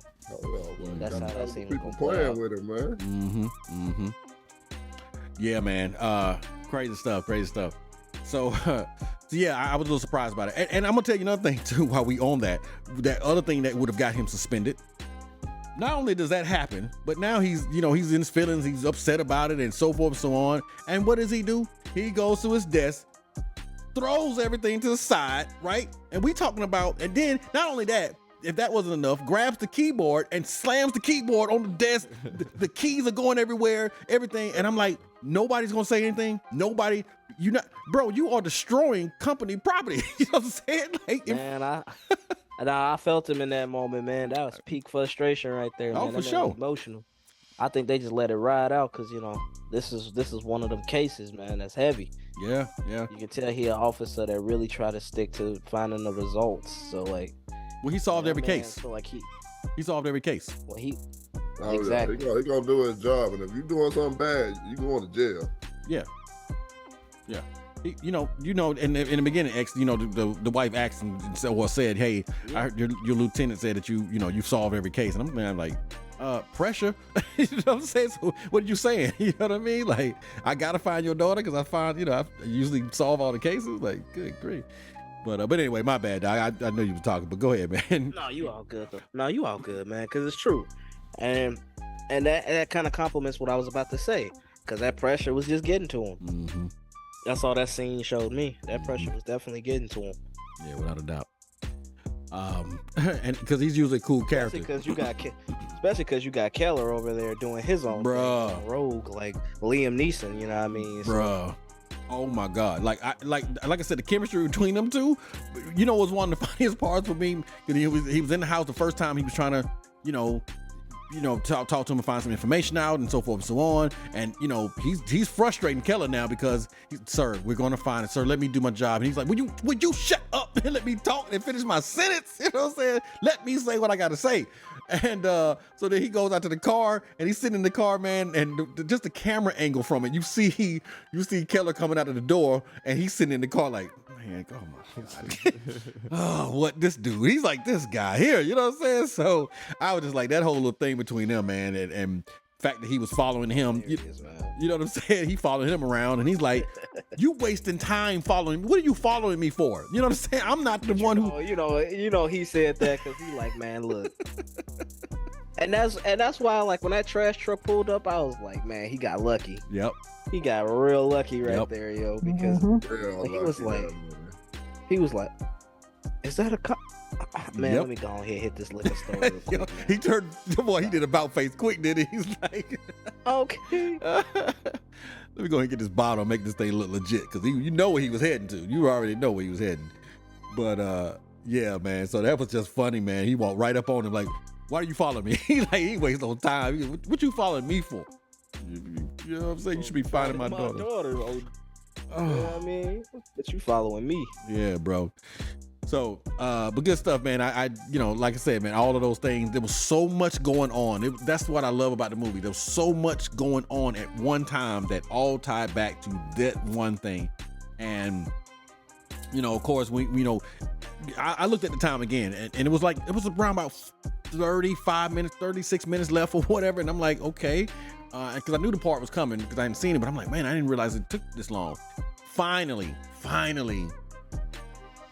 they find one of the little girls, or the little girls basically found them. You know what I'm saying? She had to escape, and I was like, yeah, that's some real stuff right there. Cause we getting up out of there. You know what I'm saying? She didn't escape. They let her loose, didn't they? Nope, they ain't let her loose, bro. Nah, they ain't let her loose. They escaped. Remember, because they grabbed the second one. She couldn't get both of them, so she grabbed the closest one that she could get. Nah, they escaped. They got out of there. Yeah, you got to check it out again. They because this was right after Keller actually came in the house and he was talking to her and so forth and so on. And that's why, when she's in the hospital later, she was like, that's why she said you were there. She said you were there. Yeah. Yeah. Right, because she heard their voice. The paper said when you complete the maze, you can leave, or you can. Yeah, that's what happened. She completed the maze. Yeah, but okay. Yeah, I don't know, dog. I mean, the book said that. Because when they did the playback, she completed the maze, and then they let her go, and that's when she just took out running. Yeah, but the other girl was with her though, and she grabbed. You know, both of them was running out of that house, and she grabbed. You remember her grabbing the white girl? She ain't finished that maze. Yeah, yeah. We go back and check it out. You know what I'm saying? We can come back and circle back around. But the little white girl, she did finish the maze. No, without a doubt. Now, are we gonna honor are these honorable thieves? You know what I'm saying? Are these honorable kidnappers? I mean, are we saying that they actually gonna do what they say they're gonna do? Because it seemed like that lady's motivation was to kill them kids. They killed kids. Y'all do know that, right? Like that's why her husband went and confessed that they killed 16 kids. They weren't in the habit of keeping kids that probably didn't finish the maze. Man, come on, dog. You got some sauce type. Your grass. Oh my God, boy. Oh man, yeah. I mean, I can see that, man. But it's it's interesting dive into it because I would like to know that because I don't know, bro. I think once they got you, it was only two ways you was leaving. You know what I'm saying? And I don't know. That's an interesting take on that. That's an interesting. But I definitely saw what you saw. It was right on the book. You know what I'm saying? If you finish the maze, you can leave. And that could have been some psychological thing to make you, how they make you think, oh, if you do this, I'm gonna let you go. Knowing they ain't finna let you go. You know what I'm saying? That's just to mess with you, But who knows? That's an interesting take on that though, CBR. But of course, she's out, you know what I'm saying? And she's in the hospital. And I tell you, man, I'm sitting here laughing again because I'm like, man, he's so determined. He don't care who it is. Anybody can get it. Even this little girl. He's like, she barely waking up. You know what I'm saying? They got her drugged and everything. Hey, what you see? Was she still alive? That's why I was like, man, let that girl sleep, man. She just, oh no. She been through the I'm ringer. like, Hugh, man, that little girl gotta tell me something. You gotta say something. You was with her. That's why Loki said, "Oh me family." Oh my. Oh. And then I'll be looking at her daddy. Come on now. Yeah, make her say something. Make her talk, man. That'll be all right, man. Yeah, you was with me. Been through. Yeah. Now. How you feeling, man? You got your daughter, man. Let me get mine. Right, let me get mine. Cause he kind of got a smirk on his face too, right? When he's sitting there holding her, he looking like, yeah, I got mine back. He happy, man.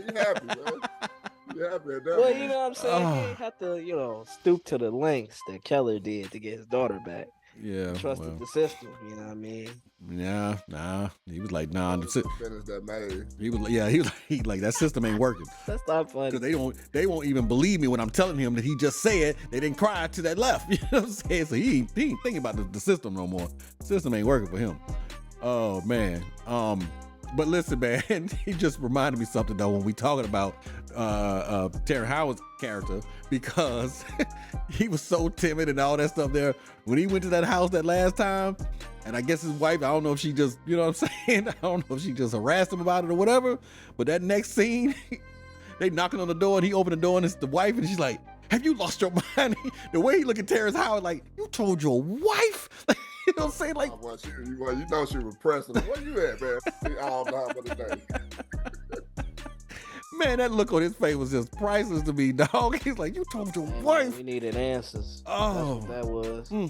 We needed some answers. Oh. We needed them ASAP. Yeah, man. That was good. That was just so funny to me. Good grief. But yeah, man. Yeah. So anyway, but right then, and it was like you could see the light bulb go off in his head. And I just love that scene because, she's the one thing she gives him is you were there. And of course, everybody else looking at him like, what you mean you was there? You a part of this, right? It almost makes him look suspicious in a sense, right? Mm-hmm. But of course, right there, you see the light bulb go off and he's like, I wasn't but so many places. Of course it's that lady, you know what I mean? And he went back, man, and boy, was she not ready for him? She was at the door. Definitely ready. She was like, oh, I know what to do. No games, dog. No, sir.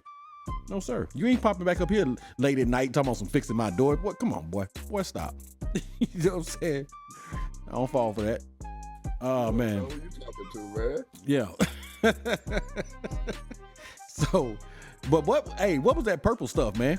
Usually, like what Dave Chappelle said, we don't want the Sunny D, we want the purple stuff. But I don't know if you want this purple stuff. What was that stuff in that bottle, boy? I'm talking about big old liter, 2 liter. Famous recipe right there. Ooh-wee. That's it. That's how you knock them down. Bruh. That's how you knock them down, boy. Yeah, she was smart. Something to drink. You gotta give it to her. She was smart, bro. She had the handcuffs ready for him. You know, hey, open that drawer right there, bro. He was proud, yo. She opened the door with the gun in her hand. Yeah, no. With a towel. No. You're right, I was gonna say covered. Right, I was gonna say, yeah, she had the gun. That's why I was saying she was ready. You know what I'm saying? You know, and I already got the lie ready out. Yeah, I burnt my hand just in case you wondering what I'm covering up on here. You know, he should have. I know exactly what time it was. Yeah. He back again with this fake little. I'm trying to fix the dough. Oh yeah. I know what he had. 10 o'clock at night. Throw him in this little basement.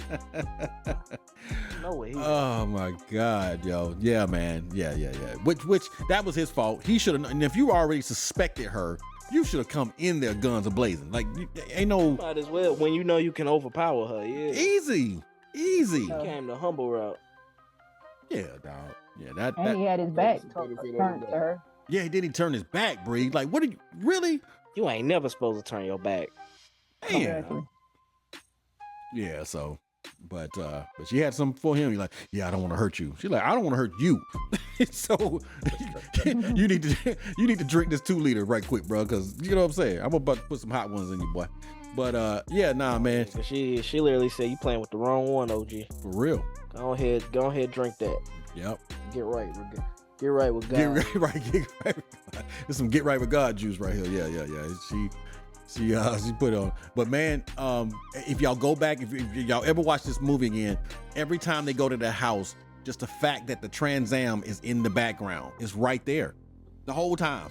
You know what I'm saying? The hole and everything is right there, but we're not thinking about it. We just don't even think about it. Right, yeah. You don't even think about it. Don't even think about it. How smart that was. That's how smart and that I kept saying in the car, I'm like, regular car door right here. Right. Yep. I just like, that's just genius, man. Put all that stuff right in your face and you just not even looking at it. But yeah, down in the hole she could, and it didn't even look like it would crack or anything. And that was my point. I was just about to say, the car don't even look like it worked. Right. Yeah, it worked, but she told him, hey, try it again. Which technically it barely did. You just gotta put some oomph into it to get it to start. Yeah, and she knew, and that's regardless of whatever you want to say, man. She was a smart one though, dog. She was smart because she like, no, I ain't moving the car. You move the car. She made him do everything. Like, I'm gonna keep this gun on you, homeboy. Even with the juice in you, I ain't taking no chances. And he's like, well, look, you want me to get down a hole? You gonna have to shoot me. Oh yeah. Pow. You know what I'm saying? Like, quick, doesn't even waste no time. Okay, cool. Get you on down up in there then. And he ain't waste no time after that. Yeah, he slid his butt right on up in there. And probably as soon as he hit that ground, he probably wish he'd have just jumped in the hole the first time, because look how far that hole was. You know what I'm saying? How deep that hole was with a bullet in your leg. Oh. Yeah, I was going to say without a bullet in his leg. Oh, I felt for him. Shout out to her, because, I mean, anybody else in that situation probably would have just shot him in the chest. Yeah. Let him fall down there. She went for the leg. You know what I thought though, X? I thought when he was first leaning into it, trying to see if his daughter was there, I thought she was gonna kick him into it or something. You know what I'm saying? Like, I thought she was just gonna. Me too. Exactly what I thought. Yeah, just boop. There you go.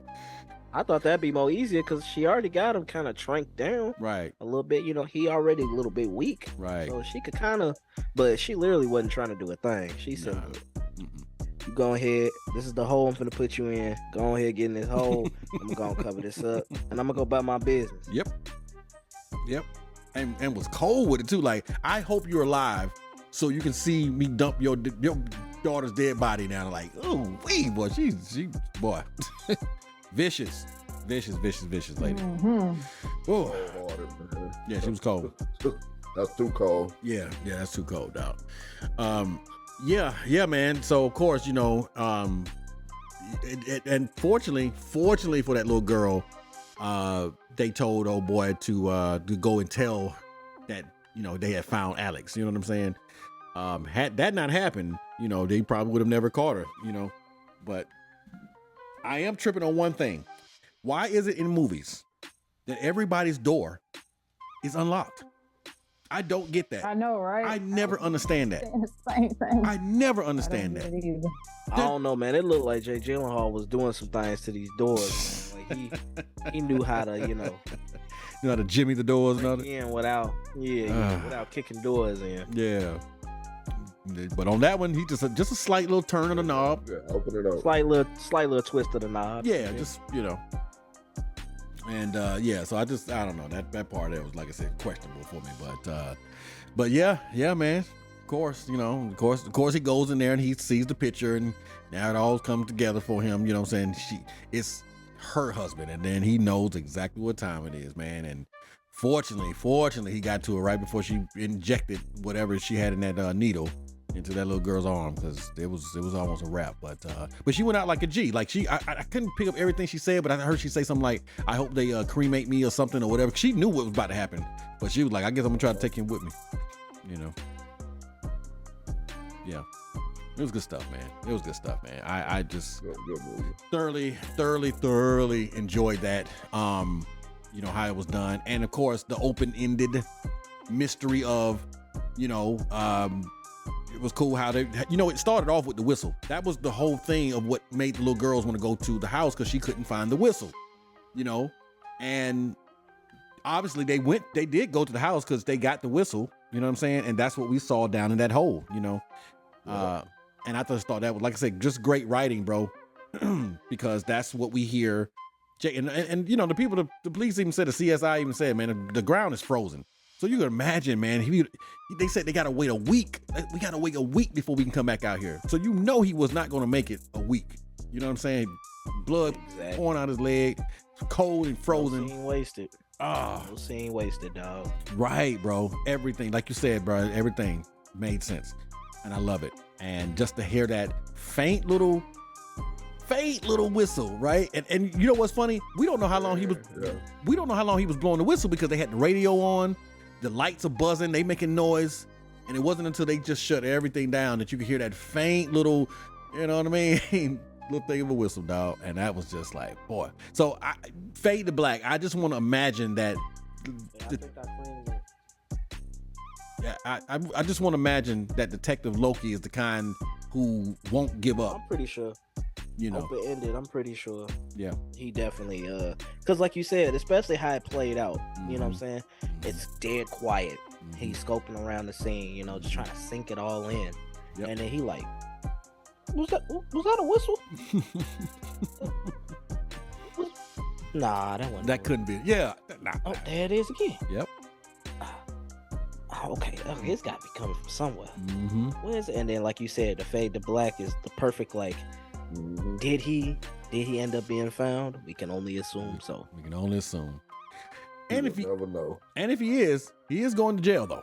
Like, that's happening. Well, after he healed, he gonna be in a hospital bed with the cuff on his wrist. You know what I mean?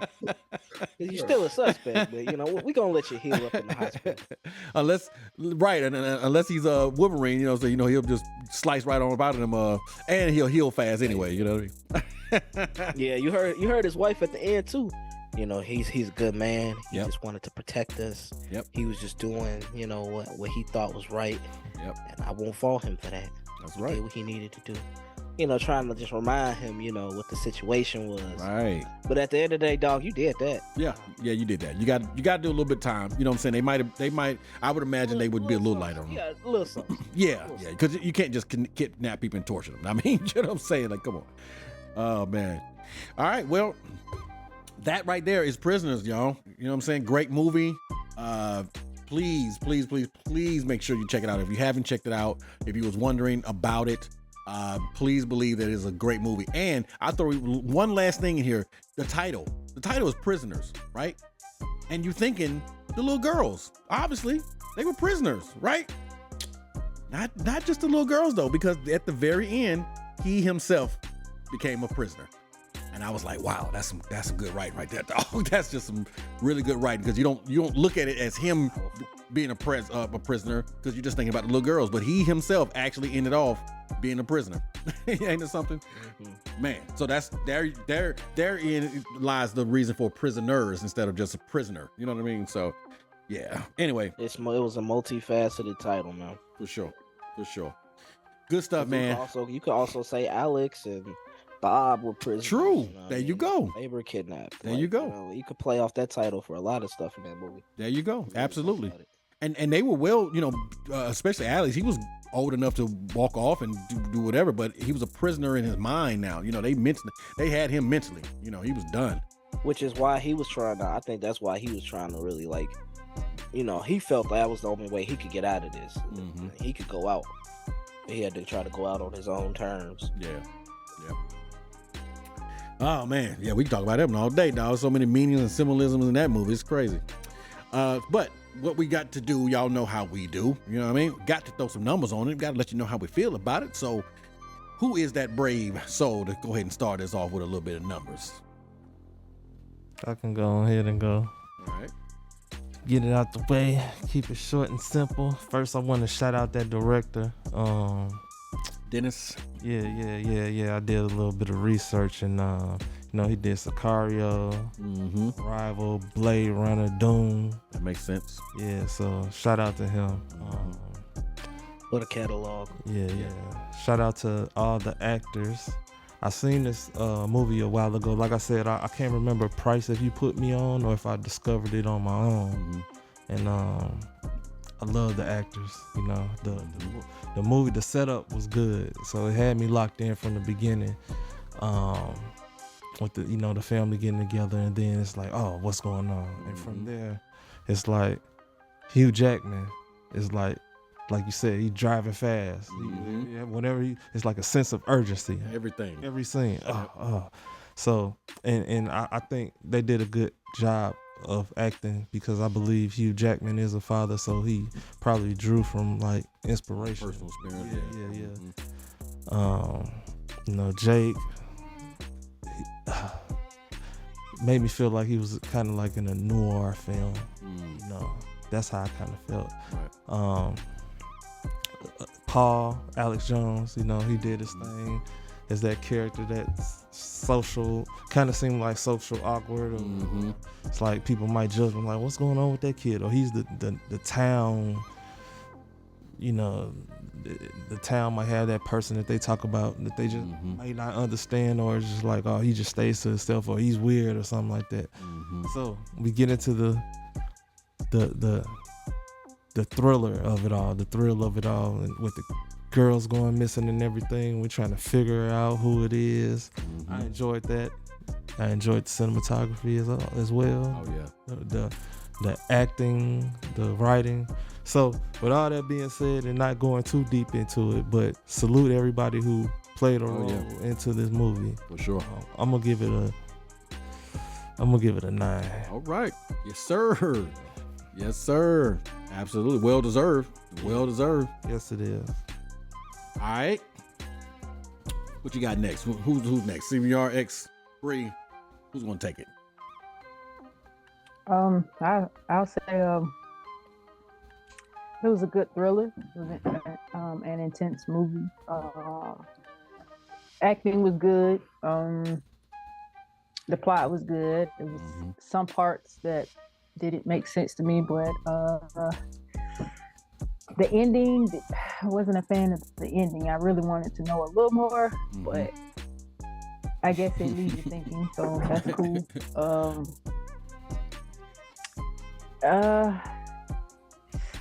I'm gonna go ahead and rate it as, I'm gonna give it it was a little too long for me. I'm not a fan of super long movies, but I'm gonna give it an 8. 8.5. 8.5. All right, get the 0.5. Okay, cool. Yes. That's fair. I get it, because it is long. You have it's like a Marvel movie. You know what I'm saying? It's, you know what I mean? Almost as long as Endgame, right? It's about 30 minutes less than Endgame. Yeah. Good stuff, man. All right. CBR X, what y'all? I'll take this next one. Good movie. I enjoyed the watch. Actually enjoyed the movie from start to finish.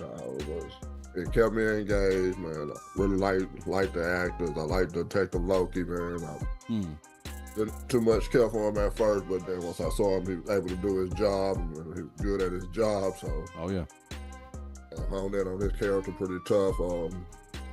So just like the way how it played out, man. And I'm like Bree, I wanted a different ending. I didn't want to be kept thinking.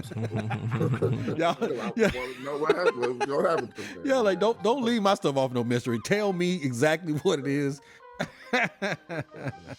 Yeah, well, I like how they left it there too. You know, you use your imagination. Yeah. Whatever you want to happen to her. Yep. I look at it like this, TBR. You get to write your own ending, right? You know, he found him or he didn't find him, right? Yeah. So, yeah.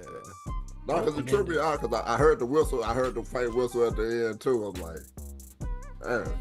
But, yep. But to rate the movie, man, I'm gonna give it a 9. That's what's up. Okay. What's up, boy? I will watch it again, and I will recommend other people to watch it. My man, absolutely. Oh yeah. All right, here we go. Well, man, what else? What else is I know, else is right? there to be said, They done said it all, right? Y'all done encapsulated this actually perfectly, man. You know what I'm saying? So I'll shadow y'all sentiments, man. I'm gonna get this thing a 9. Great story, great storytelling. I think, like you said, it entraps you from the beginning. You in it. So many twists and turns, how it's supposed to be, and it's just a really good film. Good acting scene from everybody, you know. Good shots. You can really feel the emotion in these, in almost every scene, for the most part. Right. You feel it through the screen, like and they really hit home. So, with all that being said, I definitely have to agree with y'all and give it a 9. Okay. Yes, sir. Hey, man, I love it. High numbers. You know, well-deserved movie. Well-deserved movie. Yeah, man. So for me, I was excited kind of like the whole week. You know what I mean? For real. Because I'm like, I know it's a good movie. I kind of got a general idea of, especially as we've been doing this podcast all year, kind of what moved y'all in a sense. You know what I mean? And so I felt very confident that y'all would come out of it saying it was a good movie. That, you know, maybe the length of the movie or certain little characters or something you might not have liked or whatever. But all in all, I did feel pretty confident that y'all would like the movie, because it's, you know, it's just a really good movie that throws you off so much. And just like you said, CBR, like you have those people in the beginning, you're like, I ain't really feeling that dude. But then when you see him, like, man, he go hard though. You know what I'm saying? Like once he lock in, he don't even sleep. He barely rests. You know what I'm saying? Like he going off on the lieutenant. He was like, I told you to keep him one more day. You see what I'm talking about now? You know what I'm saying? You know, next time check with me first. You know what I mean? Like he telling the boss, like, hey, you know, you better get it together, bro. So you know he's passionate, man, and you can't be mad at somebody who's passionate about the job and you know, really want to do a good job, and now you see why he solved all his cases. You know what I'm saying? All his cases are solved because, you know, he lock in. But yeah, man, so just like SC saying, you know, you're talking about Hugh Jackman. Every scene he's on, man, is intense. Every last one of them. There's not one scene he's in once this gets started that it ain't intense with him, man. Like he does not calm down. Like he jacked the sun up. You know what I'm saying? The sun, well, you've been around and you've been drinking. You know what I've been doing? He jacked him like, boy, you don't know. He couldn't even tell him. You don't even know what I've been going through. Like, boy, that's why he just had to leave it at that. Right. He had to yoke him up a little bit. Just be like, yo, man, you don't even know what you're talking about right now. Just drop it. Stay here and watch your mama, like I said. Take care. Yeah. Like, I gotta take care of my thing. Watch your mama. Watch your mama. Cause you're tripping right now. Yeah. Cause Franklin, I can't trust Franklin because he gonna tell his wife and he ain't coming around no more. He don't even want to help, you know. But yeah, nah, man. Scenes later, what he do? Tell his wife. Tell his wife. So, but yeah, no, man. That smoke with his wife, man. Yeah, he saw the Woman King. He like, yeah, I don't want it with us. You know what I mean? But no, man. A little later on in the timeline. But yeah, you right. So yeah, man, it's yeah, all the way good, all the way live from the beginning to the end. I was excited knowing that y'all would you know watch it and hopefully like it and everything like that, and to hear what you guys saying makes me more excited again about the movie, and I will watch this movie again. You know what I'm saying? I really will, because it's just a good one, and I want to pick up on things I didn't pick up, like CBR saying that it was something you said, not the maze thing, but it was something else you said that happened. Oh, the dog, bro. I totally missed that. I've seen this movie multiple times and I still missed that and didn't hear that part of it. You know what I mean? I just thought that it was the auntie's dog, you know? And yeah, wow. It's crazy. So anyway, man, all the way through, great acting. To watch these actors come from that and then watch them all blast off, you know what I'm saying? And knowing that it's well deserved, man. I mean, just great stuff. And like SC said, bringing up the director, I knew he did Dune. I couldn't remember the other stuff because I didn't know. Even if I saw his name, I probably didn't even put it together that he did Sicario. And Sicario is an amazing movie. You know what I'm saying? It is an amazing movie. You know, so this guy here, man, he's got a good track record for real when it comes to movies. That's for sure. So anyway, man, wrap this up real quick. Excellent movie. You guys have said it all. I don't need to kind of repeat everything you guys said. So I'm gonna go ahead and drop a 9.5 on this one, man, because besides the whole opening the door thing, you know, with no locked doors, and you know, it was something that I mentioned. I think it's almost a perfect movie.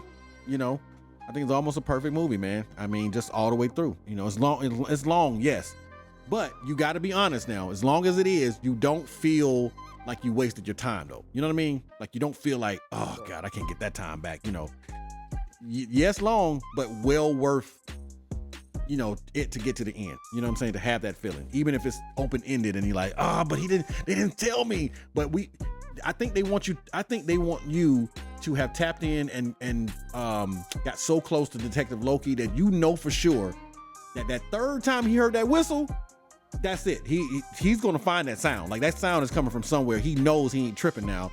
He's not gonna stop till he find that sound, you know. And yeah, man. So that's kind of what I like about it, man. So yeah, 9.5, man. We got an average of 8.8. Really? We got 8.5. We got 9. We got 2 9s. Or was it 3? 3 9s. See, Bree gave the 8.5. I got 9.5. 3 9s, and it's as an average of 8.8. Okay. Well, that's a great score. I mean, I don't know if y'all know that, you know what I mean, or not, but that is absolutely a great score for a great movie. 10 years later, Prisoners still rocking it. You know what I mean? Still impressing people, and I love it. And it is a Thanksgiving themed movie because they were having Thanksgiving. That's how the movie started off. So yeah, man, that's what we was doing for our after Thanksgiving edition. Thank y'all so much for sticking in with us, man. I know this was a long one, man, but hey, just like the movie was long, you know, we had to give it some time, baby. You know what I'm saying? This is a long movie right here. So please stick around, man. We got more coming for y'all. Y'all know how we end this thing off, man. We got Hip Hop Fact. And guess what? We are coming toward the end, man. This is the very end. This is the end of 2010s that actually go into the 2020s. So, man, y'all stick around, man. Just watch how we end this thing off, yo. The 50th year of hip hop, and we still going, baby. We are still going. So y'all stick around, man. We will be right back after them Timmy treats. Okay. Did I break your concentration?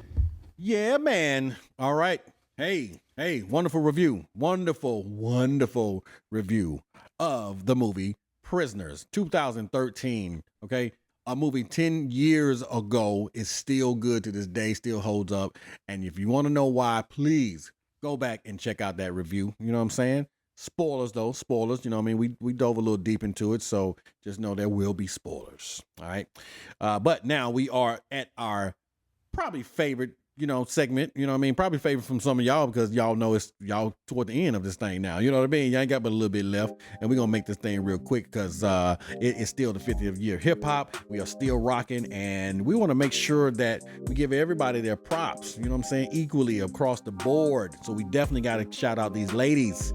All right, we at the end of 2010s, and hey, man, that's when the ladies start coming in doing their thing, bro. They were just really making some noise up in out here, and I'm talking about 2 in particular. All right, starting off with Becalis, Marlenis, Amazar, Cephas, known professionally as Cardi B, baby. Cardi B is an American rapper. According to various media outlets, she is regarded as one of the most commercially successful female rappers of her generation.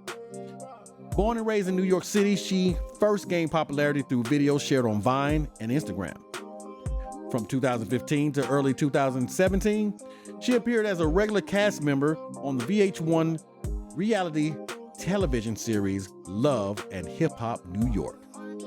which depicted her pursuit of her music aspirations and earned further recognition with the release of her 2 mixtapes, Gangsta Biatch, Music Volume 1 and Volume 2.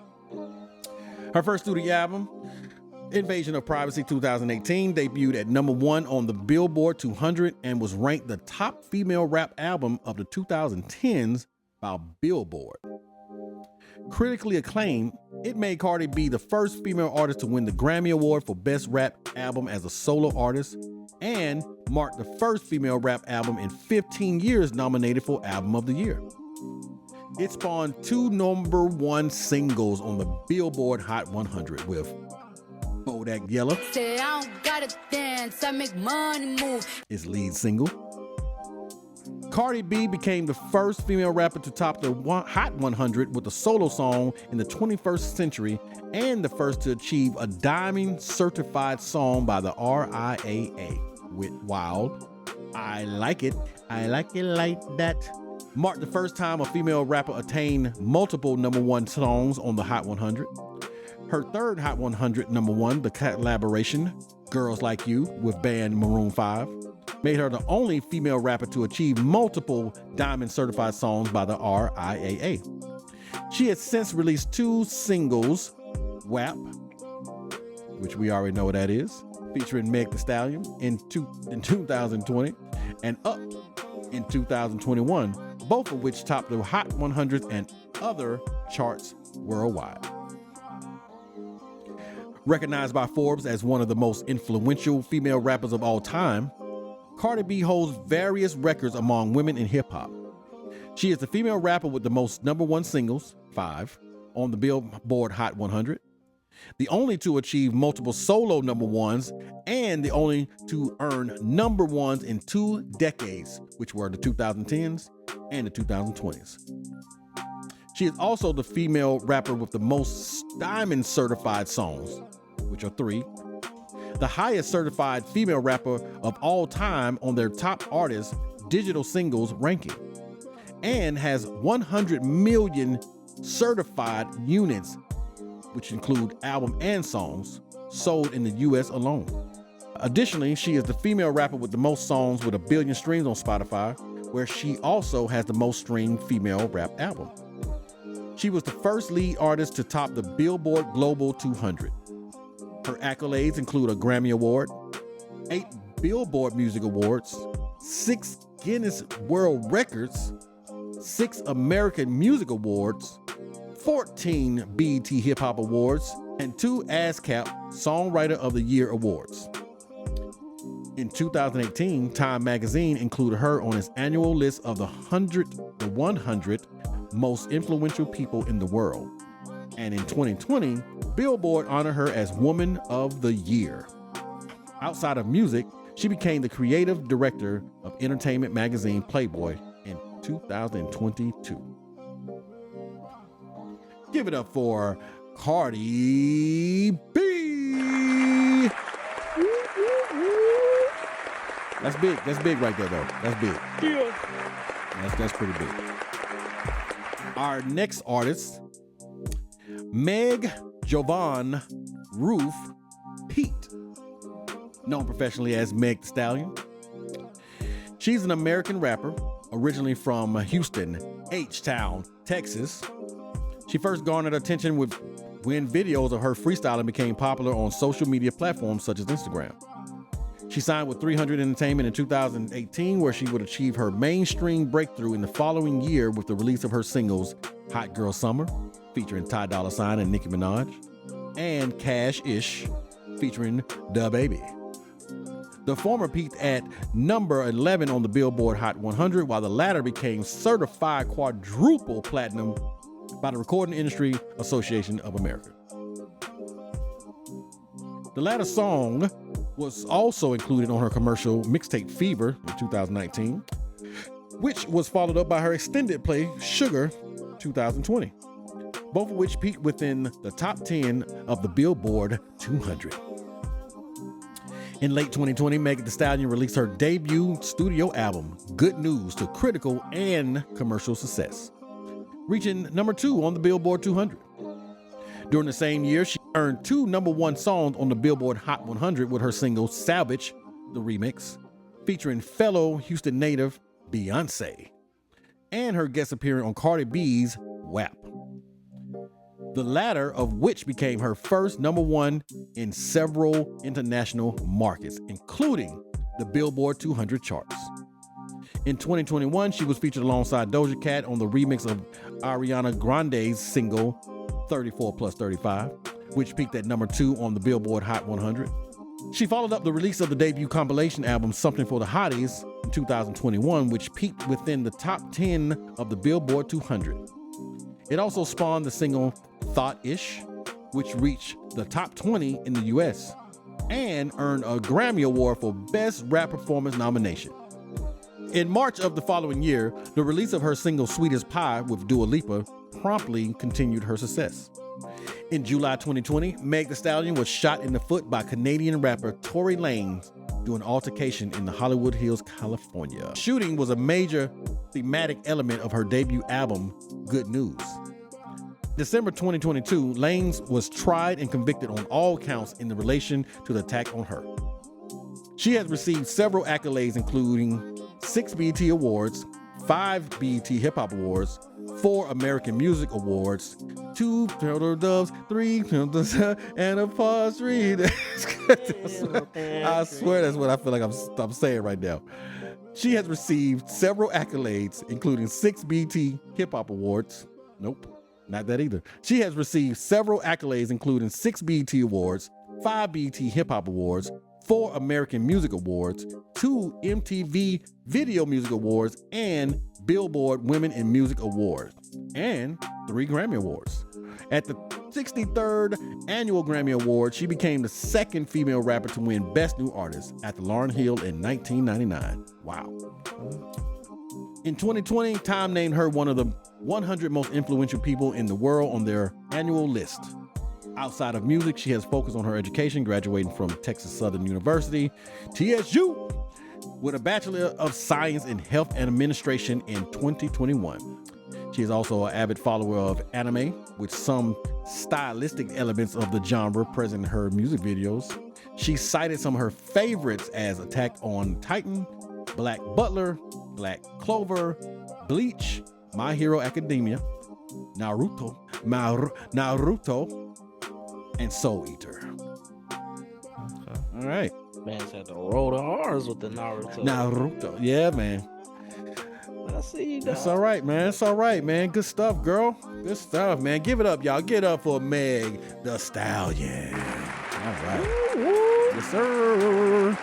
Okay, so, and basically, what we do around about this time, we like to end y'all off with a nice little quote. You know what I'm saying? And what we try to do is try to tie this in to something during this podcast that we mentioned. And I would have liked to say that probably the best one, when you're speaking about these women and all their success that they've done, you know what I'm saying? Especially with Cardi B starting off, you know, the way she did, you know, from exotic dancer or however you want to look at that, whatever you want to name it, to being on the reality TV show before she, you know what I'm saying? A lot of times they have a career first and then they end up on the reality TV show where she didn't have it yet and she actually, you know, launched it, you know, off of this stuff. And so basically, you know, I would say that the best quote to go with this one is: the secret of success is constancy of purpose. You know what I mean?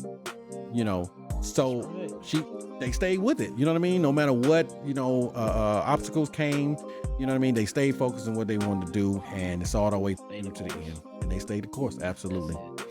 You just stay the course, you know what I'm saying, and the success will follow. Absolutely.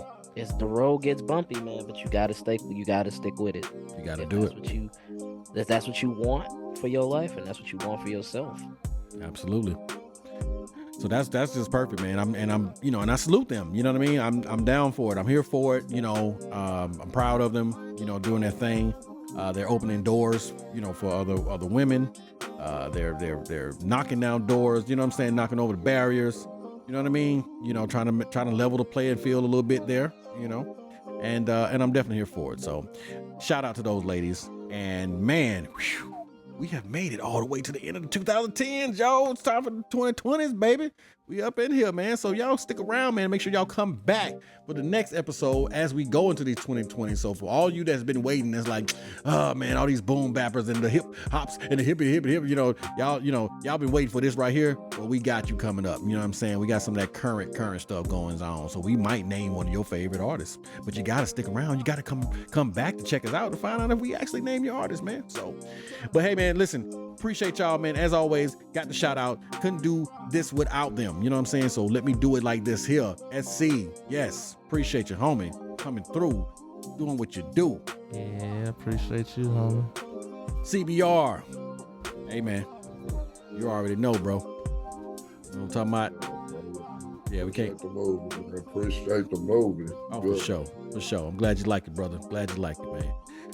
Had to throw a little country tunes up in there. You know what I'm saying? You know what I'm saying?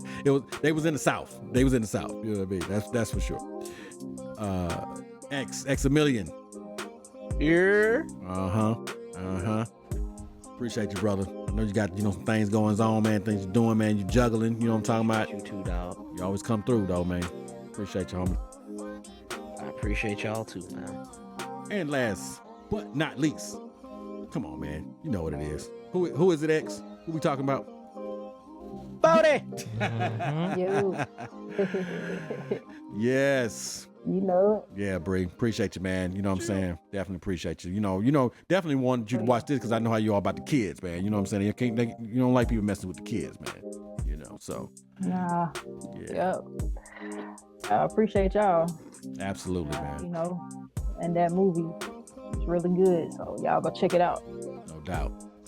Y'all heard them. You know what I'm saying? Y'all know how we do here, man. So make sure y'all come back, man. We will be back next week. And it's time, I'll just put it to you like this. It's beginning to look a lot like Christmas. Hey. Yes. Bringing the jingle bell. You know what I'm talking about? It's going down, man. So we'll see y'all, man. Has the Batmobile lost the wheel yet? Robin lay his egg. Yep, hey. That's so cool because that's the song they sing, and that's how he found out that, yes, oh boy, he knows something about him because he was singing the same song they were singing. See what I did there? I saw what you did, dog. Look at you, bro. Yeah, man. I love it. Yes, sir. All right, y'all. Well, hey, man. I was talking about Batman. It's all good. Hey, man. Well, everybody say farewell to November because next month is December. Coming toward the end of the year, baby. End of the first year of this podcast, man. This is a good thing, man. I'm loving it. Well, appreciate everybody, man. And y'all make sure y'all come back next week, man, because we will be here for y'all. We love it. And remember, always, just like the song says, welcome to the Hangout. Yeah.